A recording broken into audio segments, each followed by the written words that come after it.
ಹಾಲಲ್ಲದ್ದು ನೀರಲ್ಲದ್ದು ನಿಮ್ಮ ಧರ್ಮ ಶರಣ ಸತಿ ಲಿಂಗಪತಿ ಹರರ ಮಹಾದೇವ ಬಸವ ವಿಶ್ವಗುರು ಸಲ್ಲಿಸುವುದರ ಮುಖ್ಯವಾಗಿ ಇಂದಿನ ಪ್ರವಚಿ ಗುರು ಬಸವಲಿಂಗಾಯ ನಮಃ.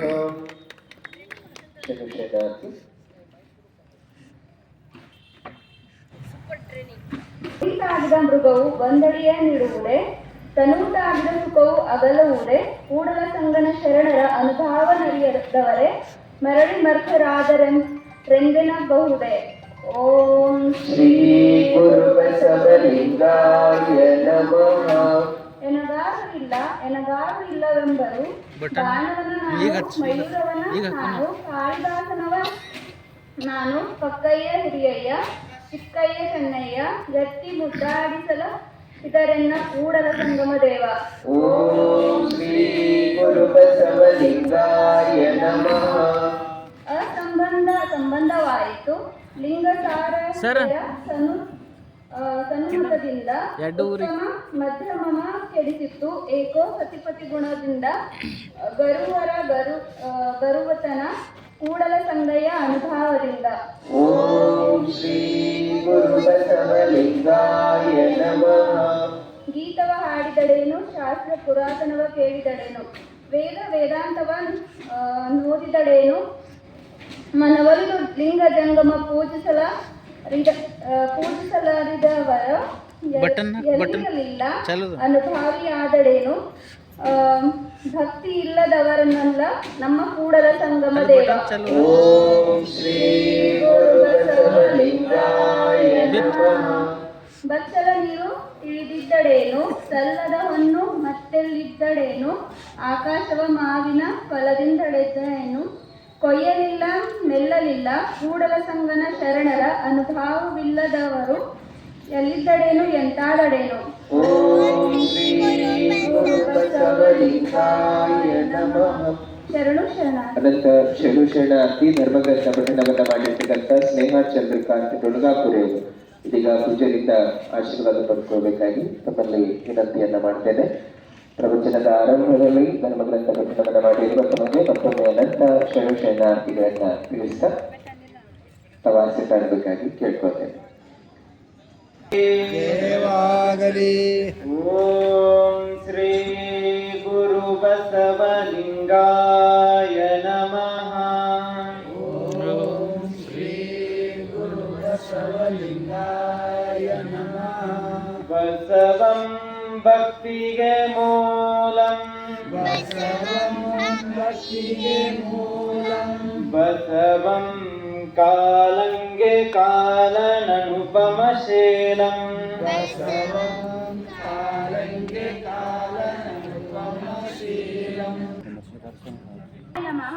ವಿಶ್ವಗುರು ಧರ್ಮಗುರು ಅಪ್ಪ ಬಸವಣ್ಣನವರನ್ನು ಎನ್ನ ಹೃದಯ ಮಂದಿರದಲ್ಲಿ ಧ್ಯಾನಿಸುತ್ತಾ ಈ ಭಾಗದ ನಡೆದಾಡುವ ದೇವರೆಂದೇ ಪ್ರಖ್ಯಾತ ಹೊಂದಿರುವಂತಹ ಪೂಜ್ಯ ಶ್ರೀ ಡಾಕ್ಟರ್ ಲಿಂಗೈಕ್ಯ ಚನ್ನಬಸವ ಪಟ್ಟದೇವರನ್ನು ಎನ್ನ ಹೃದಯ ಮಂದಿರದಲ್ಲಿ ಧ್ಯಾನಿಸುತ್ತಾ ಎನ್ನ ಆರಾಧ್ಯ ದೇವರು, ದೀಕ್ಷಾ ಗುರುಗಳು, ಅನಾಥ ಬಂಧುಗಳ ರಕ್ಷಕರೂ ಆಗಿರುವಂತಹ ಪೂಜ್ಯ ಶ್ರೀ ಗುರು ಬಸವಲಿಂಗ ಪಟ್ಟದೇವರ ಪಾದಗಳಿಗೆ ಶರಣೆಂದು, ಪೂಜ್ಯ ಶ್ರೀ ಗುರು ಬಸವ ಪಟ್ಟದೇವರ ಪಾದಗಳಿಗೆ ಶರಣೆಂದು, ಪೂಜ್ಯ ಶ್ರೀ ಶಿವಬಸವ ಸ್ವಾಮಿಗಳ ಪಾದಗಳಿಗೆ ಶರಣೆಂದು ಸರ್ವರಿಗೂ ಶರಣು ಶರಣಾರ್ಥಿ.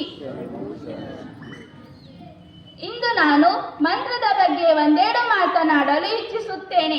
ಜಪವೆಂಬುದು ಪಾಪಕ್ಕೆ ಬಹುತಾಪ ನೋಡಯ್ಯ, ಜಪವೆಂಬುದು ಪುಣ್ಯದ ನಾಣ್ಯ ನೋಡಯ್ಯ, ಜಪವೆಂಬುದು ಚನ್ನಬಸವಣ್ಣನ ಪಾದದಲ್ಲಿ ಐಕ್ಯ ನೋಡಯ್ಯ.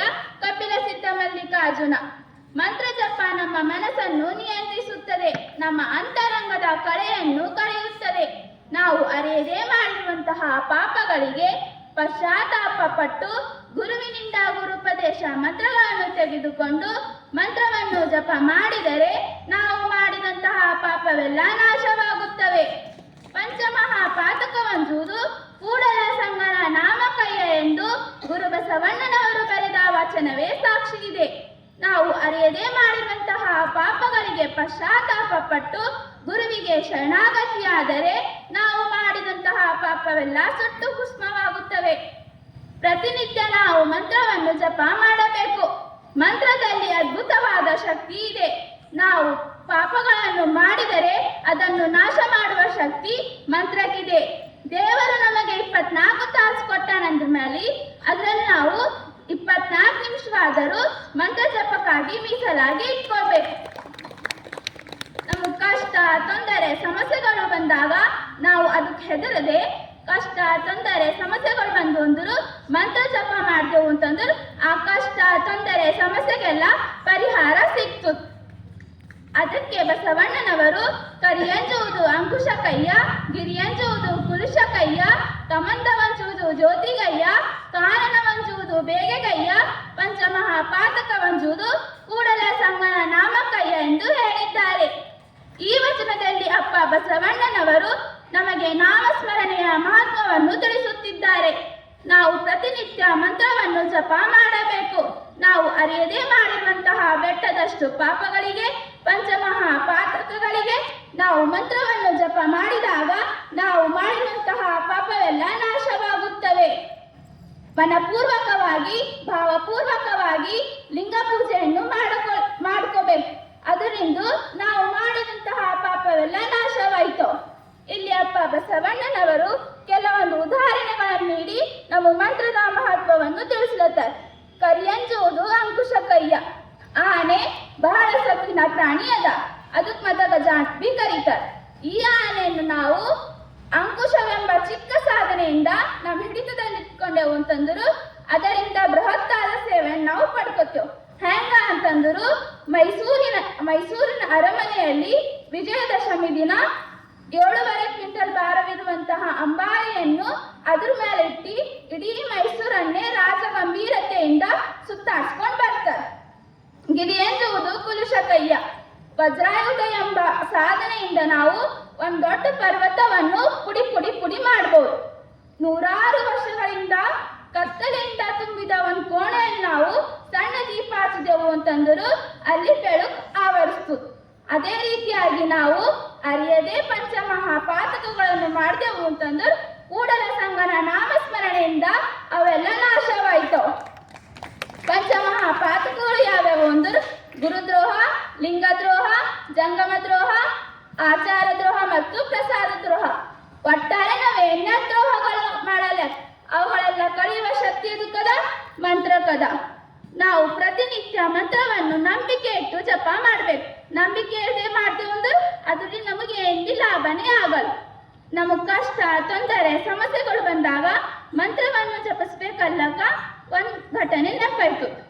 12ನೇ ಶತಮಾನದಲ್ಲಿ ಬಸವಗುರುವಿನಿಂದ ಲಿಂಗ ದೀಕ್ಷೆಯನ್ನು ಪಡೆದುಕೊಂಡು ದಿನನಿತ್ಯ ಕಾಯಕವನ್ನು ಮಾಡಿ ಜಂಗಮ ದಾಸೋಹ ಮಾಡುತ್ತಿದ್ದಂತ ಒಬ್ಬ ಶರಣೆ. ಆ ಶರಣೆ ಹೆಸರು ಗೌರಮ್ಮ. ಇವರು ಪ್ರತಿನಿತ್ಯ ಹಾಲನ್ನು ಮಾರಿ ತನ್ನ ಜೀವನವನ್ನು ಸಾಗಿಸ್ತಾ ಇದ್ರು. ಪ್ರತಿನಿತ್ಯ ಹೆಂಗ್ ಹಾಲು ಮಾರ್ಲಕ್ ಹೋಯ್ತಿರಲ್ಲ ಅಂದಿನ ದಿನ ಬಿ ಹಾಲು ಮಾರ್ಲಕ್ ಅಂತ ಹೋಯ್ತಾ ಇರ್ತಾರೆ. ಹೋದಾಗ ಅವ್ರ ಕಾಲಿಗೆ ಒಂದು ಕಲ್ತಾಗ್ತದು. ಅವಾಗ ತಲೆ ಮೇಲಿನ ಗಡಿಗೆ ಬೀಳ್ತಾ ಇರ್ತಾವ. ತಕ್ಷಣ ಅವ್ರೇನಂತಾರ ಬಸವ ರಕ್ಷಿಸು ಅಂತಾರ. ಅವು ಮಡಿಕೆ ಅಲ್ಲೇ ನಿಂದಿರ್ತಾವ.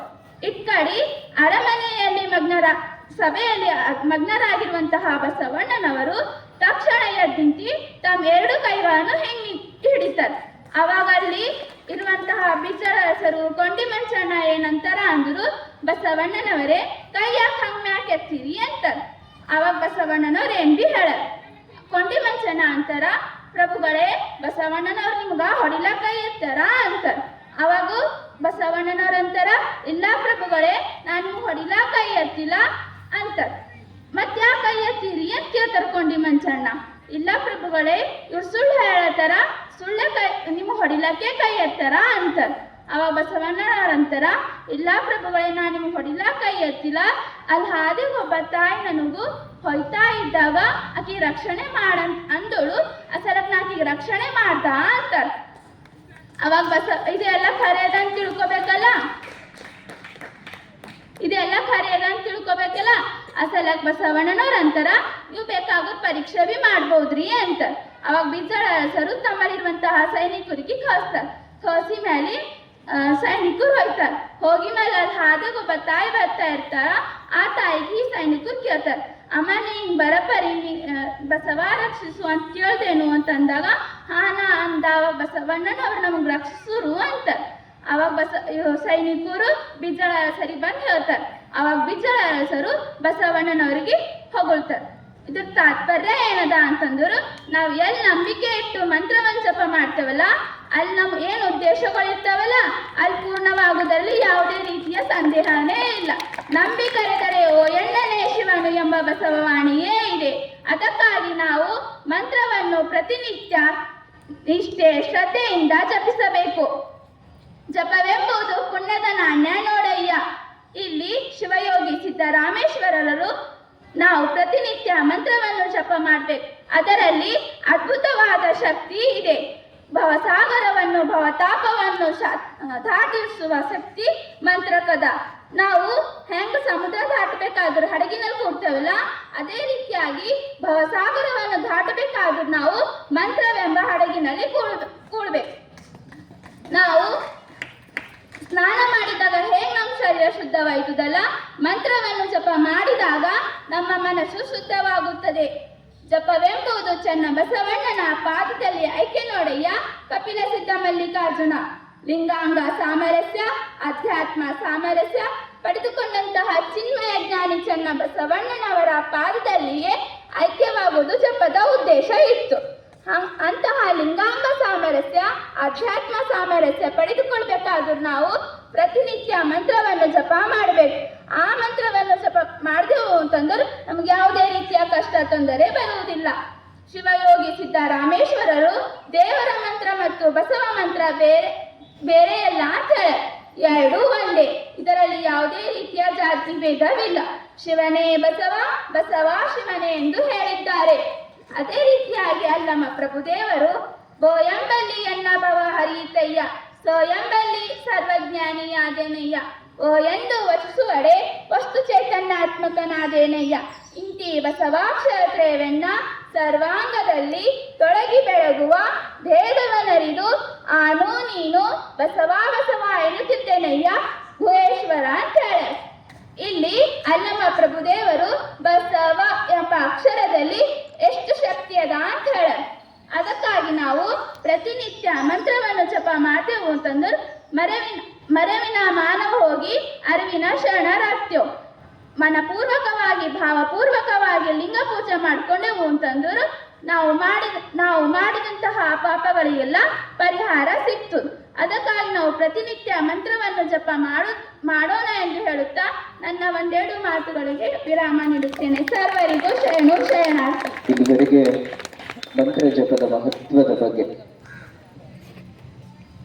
ಬಹಳ ಅತ್ಯುತ್ತಮವಾಗಿ ತಮ್ಮ ವಾಣಿ ಮುಖಾಂತರವಾಗಿ ನಮ್ಮ ಭವಾನಿಯವರು ಇಲ್ಲಿವರೆಗೆ ಮಾತನಾಡಿ ಬಹಳ ವಿಶೇಷವಾಗಿ ಮಂತ್ರದ ಮಹತ್ವ, ಮಂತ್ರ ಪಠಣದಿಂದ ಆಗುವಂಥದ್ದು, ಅದರ ಉದ್ದೇಶ ಎಲ್ಲವನ್ನ ಬಹಳ ಸವಿಸ್ತಾರವಾಗಿ ಮಾತನಾಡಿದ್ದಾರೆ. ತಮ್ಮೆಲ್ಲರ ಜೋರಾದ ಚಪ್ಪಾಳೆ ಮೂಲಕ ಅನುಭವ ಮಂಟಪ ಸಂಸ್ಕೃತಿ ವಿದ್ಯಾಲಯದ ವಿದ್ಯಾರ್ಥಿನಿ ಭವಾನಿ ಅನಿಲ್ ಕುಮಾರ್ 9ನೇ ತರಗತಿಯಲ್ಲಿ ವಿದ್ಯಾಭ್ಯಾಸ ಮಾಡ್ತಾ ಇದ್ದು, ಪೂಜ್ಯರ ಆಶೀರ್ವಾದ ತಮ್ಮೇಲೆ ಇರಲಿ. ಇದೇ ರೀತಿ ಇನ್ನಷ್ಟು ಇಂಥ ಮಹತ್ತರವಾದಂತಹ ವಿಚಾರಗಳು, ಶರಣರ ವಿಚಾರಧಾರೆಗಳೇ ಜನಮಾನಸಕ್ಕೆ ಮುಟ್ಟುವಂತ ಕಾರ್ಯ ತಮ್ಮಿಂದಾಗಲಿ ಅಂತ ಹೇಳ್ತಾ ತಮಗೆ ಶರಣಾರ್ಥಿಗಳನ್ನ ತಿಳಿಸಿ ವೇದಿಕೆಗೆ ಆಸೀನರಾಗಿರುವ ಪರಮ ಪೂಜ್ಯ ಗುರುಬಸವ ಪಟ್ಟದೇವರ ಅಪ್ಪಗಳವರಿಗೆ ನಮ್ಮ ಪ್ರವಚನ ಸೇವಾ ಸಮಿತಿಯ ಅಧ್ಯಕ್ಷರು ಸ್ವರೂಪತಾಯಿ ಬಳಕೆಯವರು ಪೂಜ್ಯರಿಗೆ ಭಕ್ತಿ ಗೌರವ ಅರ್ಪಣೆಯನ್ನ ಮಾಡಲಿಕ್ಕಿದ್ದಾರೆ. ಅವರು ವೇದಿಕೆಗೆ ಆಗಮಿಸಬೇಕಾಗಿ ವಿನಂತಿ ಮಾಡ್ತಾರೆ. ಓಂ ಶ್ರೀ ಗುರು ಬಸವಲಿಂಗಾಯ ನಮಃ. ಓಂ ಶ್ರೀ ಗುರು ಬಸವಲಿಂಗಾಯ ನಮಃ. ಅನಂತ ಶರಣಾರ್ಥಿಗಳು ಜೊತೆಗೆ ವೇದಿಕೆಗೆ ಆಸೀನರಾಗಿರುವ ನಮ್ಮ ಹಿರೇಮಠದ ಶಿವಬಸವ ದೇವರು ಪೂಜ್ಯರಿಗೂ ತಮ್ಮೆಲ್ಲರ ಭಕ್ತಿಯ ಚಪ್ಪಾಳೆ ಮೂಲಕ ಅನಂತ ಶರಣಾರ್ಥಿಗಳನ್ನ ತಿಳಿಸ್ತಾ, ಶರಣಬಂಧುಗಳೇ, ಇದೀಗ ಅಲ್ಲಮ ಪ್ರಭುವಿನ ವಚನ ದರ್ಶನ ಪ್ರವಚನದ ಈ ಒಂದು ವೇದಿಕೆ ಮೇಲೆ ಇದೀಗ ಶಿವಬಸವ ಸ್ವಾಮೀಜಿಗಳವರ ಪೂಜ್ಯರ ವಾಣಿಯನ್ನ ನಾವು ನೀವೆಲ್ಲರೂ ಇದೀಗ ಆಲಿಸೋಣ. ಕ್ರಿಯೇದಾಗರವೇ ಸುಜ್ಞಾನ ಸಾಗರವೇ ಎನ್ನ ಮತಿಗೆ ಮಂಗಳವಿತ್ತು ರಾಗದಿಂಬೇಗ ಕೃಪೆಯಾಗು ಗುರುವೇ ಭಕ್ತರ ಕಲ್ಪ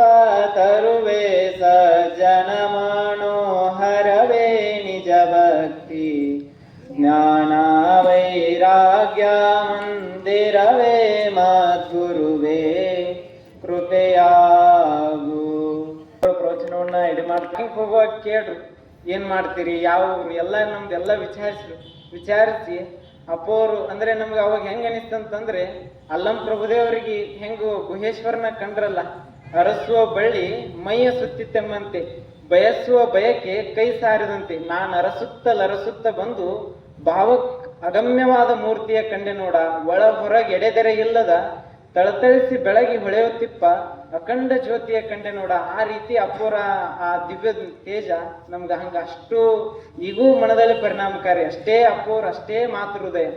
ಮತ್ತು ಅಪ್ಪೋರು B.Ed ಮಾಡ್ಬೇಕು, ಇಲ್ಲೇ ಅಪ್ಪೋರು ಸಾನ್ನಿಧ್ಯದೊಳಗೆ ಇರ್ಬೇಕು ಅನ್ನುವಂತಹದ್ದು ಒಳಗೆ ತುಡಿತಾ ಇತ್ತು. ಅಪ್ಪೋರು ಕೇಳಿದಾಗ ಆಯ್ತು ನಮ್ಮಲ್ಲಿ ಐತೆ ಅಂತ ಅಪ್ಪೋರೇ ಏನ್ ಮಾಡಿದ್ರು, ಗುರುಬಸವಪಟ್ಟದೇವ್ರ ಅಪ್ಪೋರೇ ಏನಂತಂದ್ರೆ ಇಲ್ಲೆಲ್ಲ ಹಚ್ಕೊಟ್ರು. ಹಂಗೆ ಏನೋ ಬಂದ್ವಿ. ಯಾವುದಂದ್ರೆ ಮೊದಲು ಈಗ ಬಟ್ಟೆ ಇಲ್ಲಾಗಿದ್ದು, ಹಂಗೆ ಬಂದು ಅಪ್ಪೋರಿ ಇದನ್ನೆಲ್ಲ ನೋಡಿ ಯಾವ ರೀತಿ ಒಂದು ಅಲ್ಲಂ ಪ್ರಭುದೇವ್ರದೊಂದು ವಚನ ಇತ್ತಲ್ಲ, ಪರುಷದ ಹೊರೆಯಲ್ಲಿ ಕಬ್ಬಣವಿದ್ದು ಹೊಣ್ಣ ಇತ್ತಂತೆ ಅಂತ. ಯಾವ ರೀತಿ ಪರುಷದ ಕಟ್ಟಿಗೆಗಳದಾವು, ಅದ್ರೊಳಗೆ ಒಂದು ಕೆಬ್ಬಣ ಇಟ್ಟಾಗ ಹೆಂಗ್ ಹೊಣ್ಣ ಆಕೈತಲ್ಲ, ಆ ರೀತಿ ನಮ್ಮನ್ನು ಗುರುಗಳು ಹೊಣ್ಣಾಗಿ ಮಾಡ್ರು, ಬಂಗಾರ ಹೊಣ್ಣಾಗಿ ಮಾಡ್ರು. ಮತ್ತು ಅಪ್ಪೋರಲ್ಲಿ ಎಷ್ಟು ದಯಾ ಬರುತ್ತೆ ಅಂತಂದ್ರೆ, ಮಠದ ಮಕ್ಕಳಲ್ಲಿ ಆಗಿರ್ಬೋದು, ಒಂದ್ ಸರ್ತಿ ಚಳಿ ಇತ್ತು, ಮಠದ ಹುಡುಗ ಹಾಗೆ ಕೆಳಗೆ ಏನೂ ಹಾಸ್ಕೊಂಡಿಲ್ಲ, ಹಂಗೆ ಮಾಡ್ಕೊಂಡಿದ್ದ. ನಾವೆಲ್ಲ ಅಲ್ಲೇ ಇದೀವಿ. ಆದ್ರೆ ಅಪ್ಪೋರು ನೋಡಿ ಬಂದು ಮೊದ್ಲು ಅವ್ನಿಗೆ ಹೊಚ್ಚಿರಿ ಅಂತ ತಾವೇ ಹೊಚ್ಚೋದನ್ನ ತರಿಸಿ ಅವ್ರು ಹೊಚ್ಚಿ ಒಳಗೆ ಬಂದ್ರ. ಅಪ್ಪೋರು ಅಷ್ಟು ಕಾಳಜಿ, ಇಷ್ಟೆಲ್ಲಾ ಕೆಲಸದ ಒತ್ತಡಗಳು, ಇಷ್ಟೆಲ್ಲಾ ಕಾರ್ಯಗಳು ಇದ್ರು ಐತಲ್ಲ, ಅಪ್ಪೋರು ಮಕ್ಕಳ ಕಾಳಜಿ ಅಷ್ಟೇ ದಯಾ ಬರುತ್ತೆ. ಅಪ್ಪೋರ್ ಬಗ್ಗೆ ಹೇಳ್ಬೇಕಂದ್ರೆ, ಯಾರು ನೊಂದವರು ಬೆಂದವರು, ಯಾರು ನಿರ್ಗತಿಕರು, ಇನ್ನೇನ್ ಸಾಕಪ್ಪ ಜೀವನ, ಯಾರು ಸಾಕಪ್ಪ ಎಷ್ಟು ಕಷ್ಟದೊಳಗೆ ಇರ್ತಾರಲ್ಲ, ಬಿದ್ದವರ ತಾಯಿ ಯಾರಂತಂದ್ರೆ ಅಪ್ಪೋರು. ಅಷ್ಟು ಅವರಲ್ಲಿ ಮಾತೃ ಹೃದಯ, ಅಷ್ಟು ಅದು ಹೆಂಗಂದ್ರೆ ಕರುಣೆ ರಸ ಸದಾ ಇದರ ಲೋಕ ತುಂಬ ಪಸರಿಸಿರ್ತೈತಿ. ಅಂತ ದಿವ್ಯ ಪ್ರಭೆ ಮೂರ್ತಿಗಳು ಅಪ್ಪೋರು. ಮತ್ತು ಎಷ್ಟು ಅವರಲ್ಲಿ ಅಪಾರ ಸತ್ಯ, ಅಷ್ಟೇ ಸತ್ಯಕ್ಕೆ ಅಷ್ಟೇ ಗೌರವ. ಒಂದು ಕತೆ ಹೇಳ್ಬೇಕಂದ್ರೆ, ಒಬ್ಬ ಮಹಾರಾಜ ಸಂತರಂಗ್ ಬದುಕಿದ್ದ. ಎಷ್ಟು ಸತ್ಯ ಅಂತಂತಂದ್ರೆ, ಒಂದು ಘೋಷಣೆ ಅಂತ ಹೇಳ್ತಾನ. ಏನಂತಂದ್ರೆ, ನಾನು ಯಾರು ಏನು ವಸ್ತು ತರ್ತಿರಲ್ಲ ಅದಕ್ಕೆ ಯೋಗ್ಯವಾದ ಬೆಲೆಯನ್ನು ಕೊಡ್ತೀನಿ ಅಂತ ಅವರು ಮಹಾರಾಜರು ಹೇಳಿರ್ತಾರೆ. ಅದಕ್ಕೆ ಯಾರು ಯಾವುದೇ ವಸ್ತು ತರಲಿಲ್ಲ, ಆ ವಸ್ತು ತಗೊಳ್ಳೋದು, ಅದಕ್ಕೆ ಯೋಗ್ಯವಾದಂತಹ ಬೆಲೆಯನ್ನ ಕೊಡೋದು. ಅವಾಗ ಎಲ್ಲರೂ ಕೊಡೋದು ತಗೊಳ್ಳೋದು ನಡೆದಿತ್ತು. ಒಬ್ಬ 60 ವರ್ಷದ ಭಿಕ್ಷುಕ, ಅವನ ಹತ್ರ ಏನಿತ್ತಂದ್ರೆ ದರಿದ್ರ ಗಂಟಿತ್ತು, ಎಷ್ಟೋ ವರ್ಷದ್ದು. ಅವಾಗ ಮಹಾರಾಜರ ಹತ್ರ ಬಂದು, ಮಹಾರಾಜರೇ, ನನ್ನ ಹತ್ರ 60 ವರ್ಷದ್ದು ಏನೈತಂದ್ರೆ ದರಿದ್ರ ಗಂಟೈತಿ, ಅಂದ್ರೆ ನೀವು ಇದನ್ನ ತಗೊಂತೀರೇನು ಅಂತ ಹೇಳ್ತಾರೆ. ಆಯ್ತು ತಗೊಂತೀನಿ, ನಾನು ಒಮ್ಮೆ ಮಾತು ಕೊಟ್ಟಿನಿ ಅಂತಂದ್ರೆ ಹೊಳೆ ತಕೊಳ್ಳಲ್ಲ. ನನ್ನ ತಾಯಿಗೆ ಮಾತು ಕೊಟ್ಟಿನಿ, ನಾನು ಸತ್ಯವನ್ನೇ ಏನು ಒಂದ್ ಸರ್ತಿ ಮಾತು ಕೊಡ್ತಾನಲ್ಲ ಅದನ್ನ ಎಂದೂ ತಪ್ಪಲ್ಲ ಅಂತ ಹೇಳಿ ನನ್ನ ತಾಯಿಗೆ ಮಾತು ಕೊಟ್ಟಿನಿ ನಾನು ಅಂತ ಹೇಳ್ತಾರೆ. ಆ ಗಂಟನ್ನ ಎಷ್ಟು ಹೇಳ್ದ ಅವನು ಭಿಕ್ಷುಕನ. ಆದ್ರೂ ಆ ಮಹಾರಾಜರು, ಸಂತ ರೂಪದೊಳಗಿರುವಂತ ಮಹಾರಾಜರು ತಗೊಂಡು ಇಟ್ಕೊಂಡ್ರು. ರಾತ್ರಿ ಆಯ್ತಲ್ಲ, ಒಬ್ಬೊಬ್ರು ಹೊರಟ್ರು. ಮೊದಲನೇದಾಗಿ ಸಂಪತ್ತು ದೇವ್ರು ಏನ್ ಮಾಡಕತ್ತ, ನೀವೇನ್ ಇಟ್ಕೊಂಡ್ರಿ, ಆ ದರಿದ್ರ ಗಂಟನ್ನ ಇಟ್ಕೊಂಡ್ರಿ, ನಾನು ಹೊರಡ್ತೀನಿ ಅಂತ ಹೊರಟ. ಎರಡನೇದಾಗಿ ಜಯ, ಏನಂತಂದ್ರೆ ಯಶಸ್ಸು ಅನ್ನುವಂತಹ ದೇವ್ರು, ಅದು ಹೊಂಟ್ತು. ನೀ ಏನ್ ಇಟ್ಕೊಂಡಿಯಪ್ಪ, ದರಿದ್ರ ಗಂಟನ್ನ ಇಟ್ಕೊಂಡಿ, ನಾವು ನಿನ್ನ ಹತ್ರ ಇರ್ಲಿಕ್ಕಾಗಲ್ಲ ಅಂತ ಜಯ, ಇದನ್ನ ಗೆಲುವು ಅನ್ನುವಂತಹ ದೇವ್ರು ಹೊಂಟ್ತು. ಆಮೇಲೆ ಮೂರನೇದಾಗಿ ಅಧಿಕಾರ ಅನ್ನುವಂತಹ ಆ ದೇವತೆ, ಅದು ಹೊಂಟು. ಆಮೇಲೆ ಒಂದೊಂದಾಗಿ ಒಬ್ಬೊಬ್ರಾಗಿ ಹೊಂಟ್ರು. ಅಧಿಕಾರ ಹೋಯ್ತು, ಕೀರ್ತಿ ಹೋಯ್ತು, ಎಲ್ಲ ಒಬ್ಬೊಬ್ರು ಹೊರಟ್ರು. ಕೊನೆಗೆ ಒಂದು ಯಾವುದು, ಸತ್ಯದೇವ ಬಂದ, ನಾನು ಹೊಕ್ಕಿನಿ ಅಂತಂದ. ಅದಕ್ಕೆ ಅವಾಗ ಮಹಾರಾಜ ಸಂತ ರೂಪದೊಳಗಿದ್ರಲ್ಲ, ನಿನಗ್ ಹೋಗುವಂತ ಹಕ್ಕಿಲ್ಲ, ಅವರೆಲ್ಲ ಹೋಗ್ಲಿ, ನಾನು ನಿನಗಾಗಿ ಏನ್ ಮಾಡೀನಿ, ಆ ದರಿದ್ರ ಗಂಟನ್ನ ತಗೊಂಡಿನಿ. ನಿನ್ನ ಸಲುವಾಗಿ ಸತ್ಯವನ್ನ ಮಾತಾಡೋ ಸಲುವಾಗಿ, ಸತ್ಯವನ್ನ ಉಳಿಸೋ ಸಲುವಾಗಿ ಏನ್ ಮಾಡೀನಿ, ಆ ದರಿದ್ರ ಗಂಟನ್ನ ಇಟ್ಕೊಂಡಿನಿ. ನಿನಗ್ ಹೋಗುವಂತಹ ಅವಕಾಶ ಇಲ್ಲ, ನಿನಗ್ ಹೋಗುವಂತಹ ಯಾವುದೇ ದಾರಿ ಇಲ್ಲ ಅಂತ ಹೇಳ್ತಾರೆ. ಅವಾಗ ಆಯ್ತಂತ ಸತ್ಯದೇವ ಒಳಗ್ ಉಳಿತಾನಲ್ಲ, ಹೆಂಗ್ ಒಬ್ಬೊಬ್ರು ಹೊರಗೆ ಹೋಗಿದ್ರಲ್ಲ, ಹಂಗ ಒಬ್ಬೊಬ್ರಾಗಿ ಒಳಗ್ ಬರಾಕತ್ತಾರ. ಸಂಪತ್ತು ಬರಾಕತ್ತೈತಿ, ಆಮೇಲೆ ಅಧಿಕಾರ, ಜಯ, ಆಮೇಲೆ ಕೀರ್ತಿ, ಇವೆಲ್ಲ ಒಂದೊಂದಾಗಿ ಮತ್ತೆ ಹೊಳ್ ಬಂದು ರಾಜನ್ನ ಕುಡ್ಕೊಂತಾವ. ಅಂತಂದ್ರೆ ಇಲ್ಲಿ ಅಪ್ಪೋರು ಅದೇ ರೀತಿಯಾಗಿ ಸತ್ಯವನ್ನ ತಮ್ಮ ಜೀವನ ತುಂಬಾ ಪಾಲಿಸಿದ್ರು. ಎಷ್ಟೇ ಕಷ್ಟಗಳು ಬರಲಿಲ್ಲ, ಸತ್ಯ ಬಿಡ್ಲಿಲ್ಲ. ಸತ್ಯವೇ ನಮ್ಮ ತಾಯಿ ತಂದೆ, ಸತ್ಯವೇ ನಮ್ಮ ಬಂಧು ಬಳಗ. ಏನ್ ಗುರುಗಳು ಅಪ್ಪೋರು, ಚನ್ನಬಸವ ಪಟ್ಟದೇವ್ರ ಅಪ್ಪೋರು ಏನ್ ಆ ವಾಕ್ಯ ಇತ್ತಲ್ಲ, ಅದನ್ನ ತಮ್ಮ ಜೀವನ ತುಂಬ ಪಾಲಿಸಿದ್ರು. ಅದಕ್ಕೆ ಇಷ್ಟೆಲ್ಲ ಅದ್ಭುತವಾಗಿ ಬೆಳೀತು. ಅದಕ್ಕಾಗಿ ಅಪ್ಪವ್ರ ಬಗ್ಗೆ ಎಷ್ಟು ಹೇಳಿದ್ರು ಕಡಿಮೆ. ಅಪ್ಪವರು 2 ಕೈ ಇದ್ರೆ, ಒಂದು ಕೈ ಧರ್ಮ ಬಸವ ತತ್ವವನ್ನ ಬೆಳೆಸೋದಕ್ಕಾಗಿ, ಇನ್ನೊಂದು ಕೈ ಶಿಕ್ಷಣಕ್ಕಾಗಿ. ಬಸವ ತತ್ವ ಹೆಂಗಂತಂದ್ರೆ ಮನಸ್ಸಿಗೆ ಮುಟ್ಟಬೇಕು, ಜನರ ಮನೆಗಳಿಗೆ ಮನಗಳಿಗೆ ಮುಟ್ಟಬೇಕು ಅನ್ನುವಂಥ ಉದ್ದೇಶದಿಂದ ಅಪ್ಪವರು ಕರ್ನಾಟಕದ 1 ತಿಂಗಳು ಏನಂತಂದ್ರೆ ಈ ಕಡೆ ಹೊಳ್ಳಿ ವಾಪಸ್ ಬರಲೇ ಇಲ್ಲ. ಎಲ್ಲಾ ಗುರುಗಳು ಏನಂತಂದ್ರೆ ಒಂದು 5-5 ದಿನ 2 ದಿನ ತಮ್ಮ ಮಠಕ್ಕೆ ಹೋಗಿದ್ರು, ಹೋಗಿ ಎಲ್ಲ ವಿಚಾರಿಸ್ಕೊಂಡ್ ಬರ್ತಿದ್ರು. ದೊಡ್ಡಪ್ಪರು ಸಣ್ಣಪ್ಪರು ಹಂಗಲ್ಲ. ಏನಂತಂದ್ರೆ ಒಮ್ಮೆ ಇಲ್ಲಿಂದ ಏನು ಹೊರಟ್ರಲ್ಲ 1 ತಿಂಗಳು ಯಾವಾಗ ಬೆಂಗಳೂರು ಮುಗಿಸ್ಕೊಂಡು ವಾಪಸ್ ಇಲ್ಲಿಗೆ ಬಂದ್ರು. ಅಷ್ಟು ಧರ್ಮ ಮಹಾರಾಷ್ಟ್ರದಲ್ಲಿ, ಅದೇ ರೀತಿಯಾಗಿರ್ಬೋದು ತೆಲಂಗಾಣ ಮತ್ತು ಧರ್ಮ. ಇನ್ನೊಂದು ಕೈ ಶಿಕ್ಷಣ. ಒಂದು ಊರು, ಒಂದು ಗ್ರಾಮ ಸುಧಾರಣೆ ಆಗ್ಬೇಕಾಗಿತ್ತು ಅಂತಂದ್ರೆ ಅಲ್ಲಿ ಶಿಕ್ಷಣ ಬಹಳ ಮುಖ್ಯ.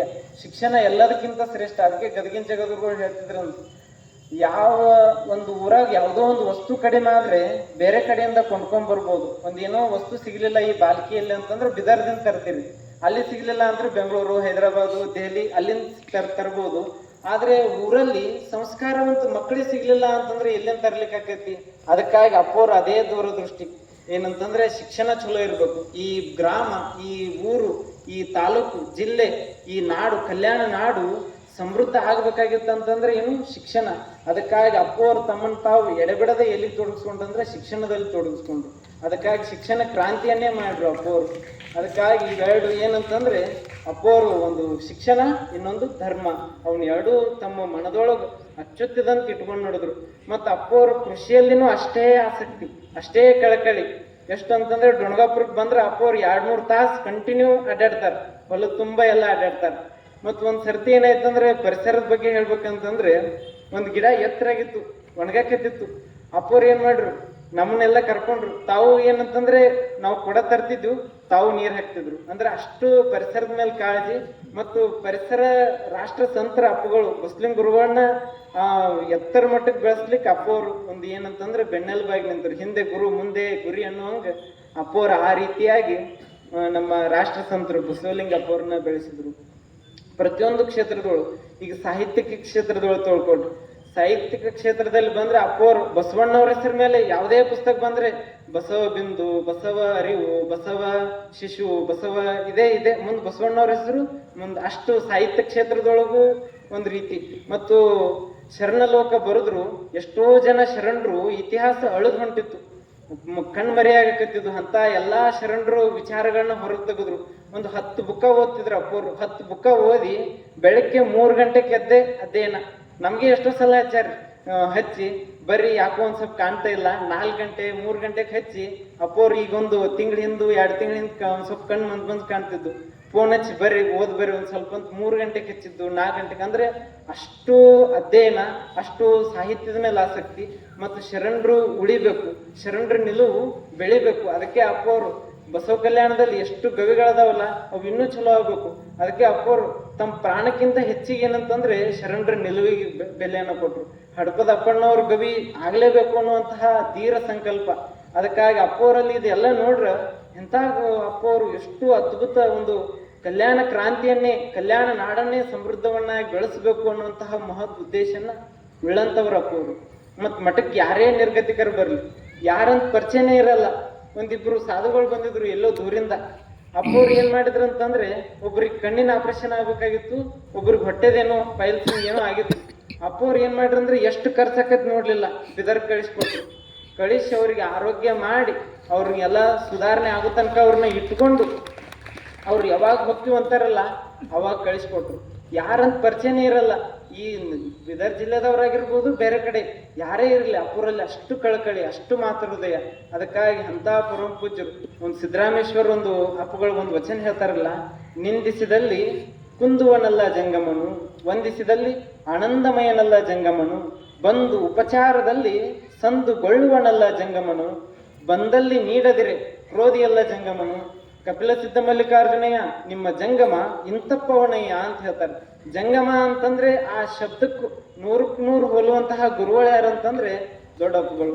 ಎಷ್ಟು ಮಹಾರಾಷ್ಟ್ರ ಕಡೆ ಹೋಗಿದ್ರು, ಎಷ್ಟೋ ಜನ ನಿಂದನೆ ಮಾಡ್ರು, ಇವರು ನಮ್ ಧರ್ಮ ಹಾಳು ಮಾಡ್ಲಿಕ್ಕೆ ಬಂದಾರು, ನಮ್ ತತ್ವ ಒಡ್ಲಿಕ್ಕೆ ಬಂದಾರು, ಎಷ್ಟೋ ಜನ ಅಂದ್ರು. ಆದ್ರೆ ಅಪ್ಪೋರ್ ಹಂಗಲ್ಲ, ನಾವು ನಿಮ್ಗೆ ಯಾವುದೂ ತೊಂದರೆ ಕೊಡಲ್ಲ. ಅವ್ರಿಗೆ ಯಾರು ವಿರೋಧ ಮಾಡ್ತಿದ್ರಲ್ಲ ಅಪ್ಪೋರು ಹೇಳ್ತಾರಲ್ಲ, ಅವರೇ ಅಪ್ಪಗಳು ಹಂಗಾಯ್ತು. ಅಂತ ವಿನಯ ಭಾವನ ಹೊಂದಿದವ್ರು ಅಪ್ಪೋರು. ಮತ್ತು ಯಾರೋ ಬಂದು ವಂದಿಸಿದ್ರು, ಯಾರೋ ಬಂದು ಉಪಚಾರ ಮಾಡಕತ್ರು, ಅದಕ್ಕೆ ಅಂಟ್ಕೊಳ್ಳೋರಲ್ಲ ಅಂತ ಹೇಳ್ತಾರೆ. ಮತ್ತು ಕೊನೆಯ ಸಾಲಿನೊಳಗೆ ಹೇಳ್ತಾರಲ್ಲ, ಬಂದಲ್ಲಿ ನೀಡದಿರೆ ಕ್ರೋಧಿ ಅಲ್ಲ ಜಂಗಮನು ಅಂತ ಹೇಳ್ತಾರೆ. ಎಲ್ಲೋ ಫಂಕ್ಷನ್ ಹೋಗಿರ್ತಾರ, ಹೋದಂತ ಸಂದರ್ಭದಲ್ಲಿ ಎಷ್ಟೋ ದೂರ ಹೋಗಿರ್ತಾರ, ಅಷ್ಟೇ ಸ್ವಲ್ಪ ಕೊಡ್ತಾರೆ, ಮತ್ತು ಒಬ್ಬೊಬ್ರು ಕೊಡಂಗೇ ಇಲ್ಲ. ಆದ್ರೂ ಅಪ್ಪೋರು ಏನಪ್ಪ ಎಲ್ಲ ಬಸವಣ್ಣನ ಕಾರ್ಯ, ಬಸವಣ್ಣ ನಡೆಸ್ತಾನಂತಂದು ಯಾವುದೂ ಮನಸ್ಸಿಗೆ ಹಚ್ಕೊಳ್ಳಲ್ಲ. ಮತ್ತೆ ಹೆಂಗೈತಿಲ್ಲ ಅದೇ ಕಳೆ, ಅದೇ ಉತ್ಸಾಹ. ಅಂದ್ರೆ ವ್ಯಾವಹಾರಿಕವಾಗಿ ಅಪ್ಪೋರು ಗಣಗಾಪುರದಲ್ಲಿ 50ಕ್ಕಿಂತ ಹೆಚ್ಚಿಗೆ ಆಕಳದವು. 50ಕ್ಕಿಂತ ಅಂದ್ರೆ ಅಲ್ಲಿರು ಆಕಳುಗಳು ಒಂದ್ ಸರ್ತಿನೂ ಹಿಂಡ್ಕೊಳ್ಬೇಕು, ಅವ್ನ ಡೇರಿಗೆ ಹಾಕ್ಬೇಕು. ನಮ್ಮ ಪುರಾಶ್ರಮದ ಸೌದಿ ಅಂತ ಐತಿ, ಅಲ್ಲಿ ಬಹಳಷ್ಟು ಹಸುಗಳನ್ನ ಸಾಕ್ತಾರೆ. ಎಲ್ರು ಒಂದ್ ಎಮ್ಮೆ ಒಂದ್ ಆಕಳು ಬಡ್ಡ ಆಯ್ತಂದ್ರೆ ಮೊದಲು ಮಾರ್ಬೇಕು ಅಂತ ವಿಚಾರ ಮಾಡ್ತಾರೆ. ಅಪ್ಪೋರ್ ಹಂಗಲ್ಲ, 100,000 ಆಕಳು ಇರ್ಲವು, ಹೆಂಗೆ ಇರ್ಲವು, ಅವೇನಂತಂದ್ರೆ ಆಕಳುಗಳನ್ನ ಗೋ ಸಂರಕ್ಷಣೆ ಮಾಡಬೇಕು. ಈಗೆಲ್ಲ ಹೇಳ್ತಾರಲ್ಲ, ಗೋ ಸಂರಕ್ಷಣೆ ಎಲ್ಲಿತ್ತಂದ್ರೆ ಅದು ಪಾಲ್ಕಿ ಮಠದೊಳಗೆ ಅಪ್ಪೋರ್ ನೋಡ್ಬೇಕು. ಅಷ್ಟು ಕಳಕಳಿ, ಅಷ್ಟು ಅಪಾರ ಪ್ರೀತಿ. ಅಂದ್ರೆ ಇಲ್ಲಿ ವ್ಯವಹಾರಿಕ ದೃಷ್ಟಿಕೋನ ಇಲ್ಲ, ವ್ಯವಹಾರದ ಮೂಲಕ ನೋಡ್ತಾರಪ್ಪ. ಏನ್ರಿ ಲಾಭ ಇತ್ತಂದ್ರೆ ಅಷ್ಟೇ ಇಟ್ಕೊಂತಾರ, ಹಂಗಿಲ್ಲ. ಎಷ್ಟು ಅಪ್ಪೋರಲ್ಲಿ ಕಳ್ಕಳಿ. ಇಲ್ಲೇ ಗುರುಕುಲದೊಳಗೆ ಒಂದಿಷ್ಟು ಕ್ವಾಣಗಳಿದ್ದು ನೋಡಿದ್ದು ನಾವು. ಎಷ್ಟೋ ಯಾರೋ ಕಟಕರು ಕಡ್ಯಾಕ್ ಹೊಂಟ್ರಂತ, ಅಪ್ಪೋರು ಆ ಕಟಕರ ಲಾರಿಯನ್ನ ತರಬಿಸಿ ಅವ್ರಿಗೆ ಅದು ಕ್ವಾಣಗಳ ಬೆಲೆ ಎಷ್ಟಿತ್ತಲ್ಲ ಆ ಬೆಲೆಯನ್ನ ಕೊಟ್ಟು ಏನ್ ಮಾಡಿರು, ಅವುಗಳನ್ನ ಸಲಹಿರು. ಜೀವ ಹಿಂಸೆ ಮಾಡಬಾರ್ದು, ಅಷ್ಟು ದಯೆ, ಅಷ್ಟು ಕರುಣೆ, ಅಷ್ಟು ಮಾತೃದಯ ಉಳ್ಳಂತಹ ತಾಯಿ ಯಾರಂತಂದ್ರೆ ಪರಮ ಪೂಜ್ಯ ಡಾಕ್ಟರ್ ಬಸವಲಿಂಗ ಪಟ್ಟಿದೇವರಪ್ಪಗಳು. ಅವ್ರ ಬದುಕು ಒಂದೊಂದು ನೋಡ್ತಾ ಹೋದ್ರೆ ಅಲ್ಲಂ ಪ್ರಭುದೇವರದೊಂದು ಇದು ವಿಚಾರ ಹೇಳ್ತಾರೆ. ಸ್ಥೂಲ ಕಂತೆ ಸೂಕ್ಷ್ಮ ಟೊಪ್ಪರ ಸತ್ಯದಂಡ ಸುಚಿತ್ತಮಣಿ ತತ್ವ ಕರ್ಪೂರ ವೈರಾಗ್ಯ ಹಾವುಗೆ ದೃಢ ಮನವು ಕೌಪಿನ ಆಚಾರವೇ ಕಂಕಣ ಅಂತ. ಕ್ಷಮೆ ದಯವೇ ಕರ್ಣಕುಂಡಲ ಜಗತ್ ಪಾವನ ಮೂರ್ತಿ ಅಂತ ಹೇಳ್ತಾರೆ. ನಿಜ ಸುಖದ ಇರವು ಅಲ್ಲಮ್ಮ ಪ್ರಭುದೇವರು ನಿಲುವಿನಂಗ ಅಪ್ಪೋರಂತ. ಮತ್ತು ಅನುಪಮ ಚರಿತ ಬಟ್ಟ ಬಯಲು ಗಟ್ಟಿಗೊಂಡ ನಿಲುವು ಅಂತ ಹೇಳ್ತಾರೆ. ಅಂದ್ರೆ ತಮ್ಮೊಳಗು ಸದಾ ಏನಂತಂದ್ರೆ ಒಳ್ಳೆ ವಿಚಾರಗಳನ್ನ ಇಟ್ಕೊಂಡು ಆ ಗಟ್ಟಿಯಾದ ನಿಲುವು ಏನೈತಲ್ಲ ಅದೇನಂತಂದ್ರೆ ಅದನ್ನ ನೋಡ್ಬೇಕು. ಅದು ಸಾಗರ ಇದ್ದಂಗಂತ. ಒಂದು ನದಿ, ಒಂದು ಹಳ್ಳ ಹರಿತಿರ್ತದೆ, ಒಂದು ಸಣ್ಣ ತೊರಿ ಹರಿತಿರ್ತದೆ. ಏನಾದ್ರೂ ಒಂದ್ ಸ್ವಲ್ಪ ಹೊಲಸಾದವ್ರು ಸ್ನಾನ ಮಾಡ್ಲಿಕ್ಕೆ ಹೋಗ್ಬೇಕಂತಂದ್ರೆ ಮಾಡ್ಬೇಡಪ್ಪ, ನಾನು ಸಣ್ಣವಿದ್ದೀನಿ ಮತ್ ಬೇಗನೆ ಮಲೇನ ಹಾಕಿನಿ. ಆದ್ರೆ ಅಪ್ಪೋರ್ ಹಂಗಲ್ಲ, ನದಿ ಇದ್ದಂಗಂತ.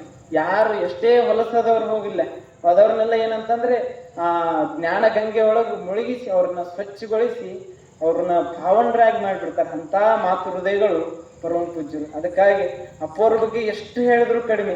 ಅಷ್ಟು ಅವರಲ್ಲಿ ಏನಂತಂದ್ರೆ ಮಾತು ಹೃದಯ, ಕಳಕಳಿ. ಯಾವ ರೀತಿ ಒಂದು ದೂರದಿಂದ ಸಮುದ್ರದಿಂದ ಮೋಡಗಳು ಬರ್ತಾವ. ಎಲ್ಲಿಂದ ಬರ್ತಾವ ಅಂತಂದ್ರೆ 1000 ಕಿಲೋಮೀಟರ್ ದೂರಿಂದ ಬರ್ತಾವ ಮೋಡಗಳು. ಯಾರಿಗಾಗಿ ಬರ್ತಾವ? ಸಮಾಜಕ್ಕಾಗಿ ಬರ್ತಾವ. ಮಳೆ ಸುರಿಸ್ತಾವ. ಮಳೆ ತನಗಾಗಿ ಸುರಿತೈತೇನು? ಜನರಿಗಾಗಿ ಮಳೆ ಸುರಿತೈತಿ. ಅದೇ ರೀತಿಯಾಗಿ ಈ ನಿಸರ್ಗ, ಹಚ್ಚ ಹಸಿರಾದಂತಹ ನಿಸರ್ಗ, ಸಿಹಿಯಾದ ಹಣ್ಣುಗಳನ್ನ ಒಂದು ಮಾವಿನ ಮರ ಹಣ್ಣನ್ನ ಬಿಡ್ತೈತಿ, ತನಗಾಗಿ ಬಿಡ್ತೈತೇನು? ಇಲ್ಲ. ಒಂದು ಭೂಮಿ ಫಲವತ್ತಾದ ಬೆಳೆಯನ್ನ ಕೊಡ್ತೈತಿ, ತನಗಾಗಿ ಕೊಡ್ತೈತೇನು? ಇಲ್ಲ. ಅದೇ ರೀತಿಯಾಗಿ ಅಪ್ಪೋರ್ ಬದುಕು ಹೆಂಗಂತಂದ್ರೆ ಭಕ್ತರಿಗಾಗಿ, ಜನರಿಗಾಗಿ. ಕವಿಗಳನ್ನ ಭಕ್ತರನ್ನಾಗಿ ಮಾಡ್ಬೇಕು, ಅಜ್ಞಾನಿಗಳನ್ನ ಸುಜ್ಞಾನಿಗಳನ್ನಾಗಿ ಮಾಡ್ಬೇಕು, ಮರೆವಿನಲ್ಲಿರುವಂತ ಮಾನವರನ್ನ ಅರಿವಿನಲ್ಲಿ ತರಬೇಕು, ಮಾನವರನ್ನ ಮಹಾದೇವರನ್ನಾಗಿ ಮಾಡಬೇಕು. ಮತ್ತು ಎಷ್ಟು ಭಕ್ತ ಹೆಂಗಿರ್ಬೇಕು, ಭಕ್ತನ ನಡೆನುಡಿಗಳನ್ನ ಅಪ್ಪೋರು ಅಷ್ಟು ಮನದಟ್ಟಾಗುವಂಗ್ ತಿಳಿಸ್ತಾರೆ. ಒಂದ್ ಸರ್ತಿ ಮುರುಗೇಂದ್ರ ಶಿವಗಳಿಗೆ ಒಬ್ರು ಬಂದು ಕೇಳ್ತಾರಂತ, ಜಂಗಮ ಅಂದ್ರೆ ಹೆಂಗಿರ್ತಾರ್ರಿ, ಜಂಗಮರ ಕಾರ್ಯ ಅಂದ್ರೆ ಏನು ಅಂತ ಮುರುಗೇಂದ್ರ ಶಿವಗಳಿಗೆ ಬಂದು ಕೇಳ್ತಾನಂತ. ಜಂಗಮರು ಏನೇನ್ ಸೇವಾ ಮಾಡ್ತಾರ್ರಿ ಅಂತ. ಅವಾಗ ಮುರುಗೇಂದ್ರ ಶಿವಗಳು ಏನು ಮಾತಾಡಲ್ಲ. ನಾಳೆ ಮಧ್ಯಾಹ್ನ ಬರಪ್ಪ ಅಂತ ಹೇಳ್ತಾರೆ. ನಾಳೆ ಮಧ್ಯಾಹ್ನ ನೋಟಿಗೆ ಏನಂತಂದ್ರೆ ಏನ್ ಕೇಳಿರ್ತಾನಲ್ಲ ಅವ್ನ ಬಟ್ಟಿ ತೊಳೆದು ಹಾಕಿಬಿಟ್ಟಿರ್ತಾರಂತ. ತೊಳೆದು ಹಾಕಿ ಅವ್ನು ಹುಡ್ಕುತ್ ಬರ್ತಾನೆ, ಪಾದ ಹಿಡ್ತಾನೆ. ಅಲ್ರಿ ಗುರುಗಳೇ, ನಮ್ ಬಟ್ಟಿ ಯಾಕೆ ತೊಳೆದ್ರಿ? ಯಾಕಂತಂದ್ರೆ ಜಂಗಮರ ಕಾರ್ಯ ಏನು, ಜಂಗಮರ ನಿಲುವೇನು ಅಂತಂದು ತೋರ್ಸ್ಲಿಕ್ಕೆ ಹೇಳಿದ್ವಪ್ಪ. ನಿನಗೆ ಬಾಯಿಂದ ಹೇಳ್ರೆ ಕೇಳ್ತಿಲ್ಲಾಗಿದ್, ನೀನು ಆಚರಣೆ ಮೂಲಕ ಹೇಳಿದ್ರೆ ತಿಳ್ಕೊಂತಿ. ಅದಕ್ಕಾಗಿ ಪರಮ ಪೂಜ್ಯರು ತಾವು ಆಚರಿಸ್ಕೊಂಡು ಜನರಿಗೆ ತಿಳಿಸ್ತಾರೆ, ತಾವು ನಡ್ಕೊಂಡು ಜನರಿಗೆ ತೋರಿಸ್ತಾರೆ. ಅದಕ್ಕಾಗಿ ಮೊದಲು ನಡೀತಾರು, ನಡೆದ್ಮೇಲೆ ಆಮೇಲೆ ಅಪ್ಪೋರು ನುಡಿತಾರ. ಅದಕ್ಕಾಗಿ ಒಳಗೆ ಯಾವಾಗ್ಲೂ ಅದೊಂದು ಏನಂತಂದ್ರೆ ಸಾಗರ, ಭಕ್ತಿಯ ಸಾಗರ ತುಂಬಿಕೊಂಡಂತಹ ಅದೊಂದು ಅನುಭವದ ಕಣಿ ಅಂತ ಹೇಳ್ಬೋದು ಅಪ್ಪೋರು. ಅಂತ ನಿಲುವು. ಅದಕ್ಕಾಗಿ ಅಪ್ಪೋರ ಬಗ್ಗೆ ಎಷ್ಟು ಹೇಳಿದ್ರು ಕಡಿಮೆ. ಅಪ್ಪೋರ ಬಗ್ಗೆ ಎಷ್ಟು ಒಂದು ಸಾಗರದೊಳಗು ನಾವೀಗ ಹೇಳೋದು ಏನೈತಲ್ಲ, ಒಂದು ಬುಟ್ಟಿ ಒಳಗೆ ನೀರು ತೆಗೆದಂಗಂತ, ಅಷ್ಟು ಒಂದು ಕೊಡದೊಳಗೆ ನೀರು ತಗೊಂಡಂಗಂತ. ಅಷ್ಟ ಅಪ್ಪೋರು ಮಾತೃ ಹೃದಯ, ಅಪಾರವಾದಂತಹ ವಾತ್ಸಲ್ಯ. ಅದಕ್ಕಾಗಿ ಇನ್ನೂ ಬಹಳಷ್ಟು ವಿಚಾರಧಾರೆಗಳನ್ನ ಹೇಳ್ತಾರೆ. ಏನಂತಂದ್ರೆ ಎಲ್ಲ ಸರ್ವಪಲ್ಲಿ ರಾಧಾಕೃಷ್ಣನವರು ತಮ್ಮ ಹುಟ್ಟುಹಬ್ಬವನ್ನ ಯಾರಿಗಾಗಿಟ್ರು ಅಂತಂದ್ರೆ ಮಕ್ಕಳಿಗಾಗಿಟ್ರು. ಅದೇ ರೀತಿಯಾಗಿ ತ್ರಿವಿಧ ದಾಸೋಹಗಳು ಯಾರು ಶಿವಕುಮಾರ ಅಪ್ಪಗಳು, ತುಮಕೂರು ಸಿದ್ಧಗಂಗಾ ಅಪ್ಪಗಳು ದಾಸೋಹ ದಿನ ಅಂತ ಮಾಡಿದ್ರು. ಗದಗಿನ ಜಗದ್ಗುರುಗಳು ಕೋಮ ಸೌಹಾರ್ದತೆಯನ್ನ ತಡೆದಕ್ಕಾಗಿ ಸಮತಾ ದಿನ ಅಂತ ಮಾಡಿದ್ರು. ಇಳಕಲ್ ಅಪ್ಪಗಳು ದುಶ್ಚಟ ವ್ಯಸನ ಮುಕ್ತ ಮಾಡೋ ಸಲುವಾಗಿ ವ್ಯಸನ ಮುಕ್ತ ದಿನಾಚರಣೆ ಅಂತ ಅವರ ಹುಟ್ಟಿದ ದಿನವನ್ನ ಆಚರಿಸ್ತಾರೆ.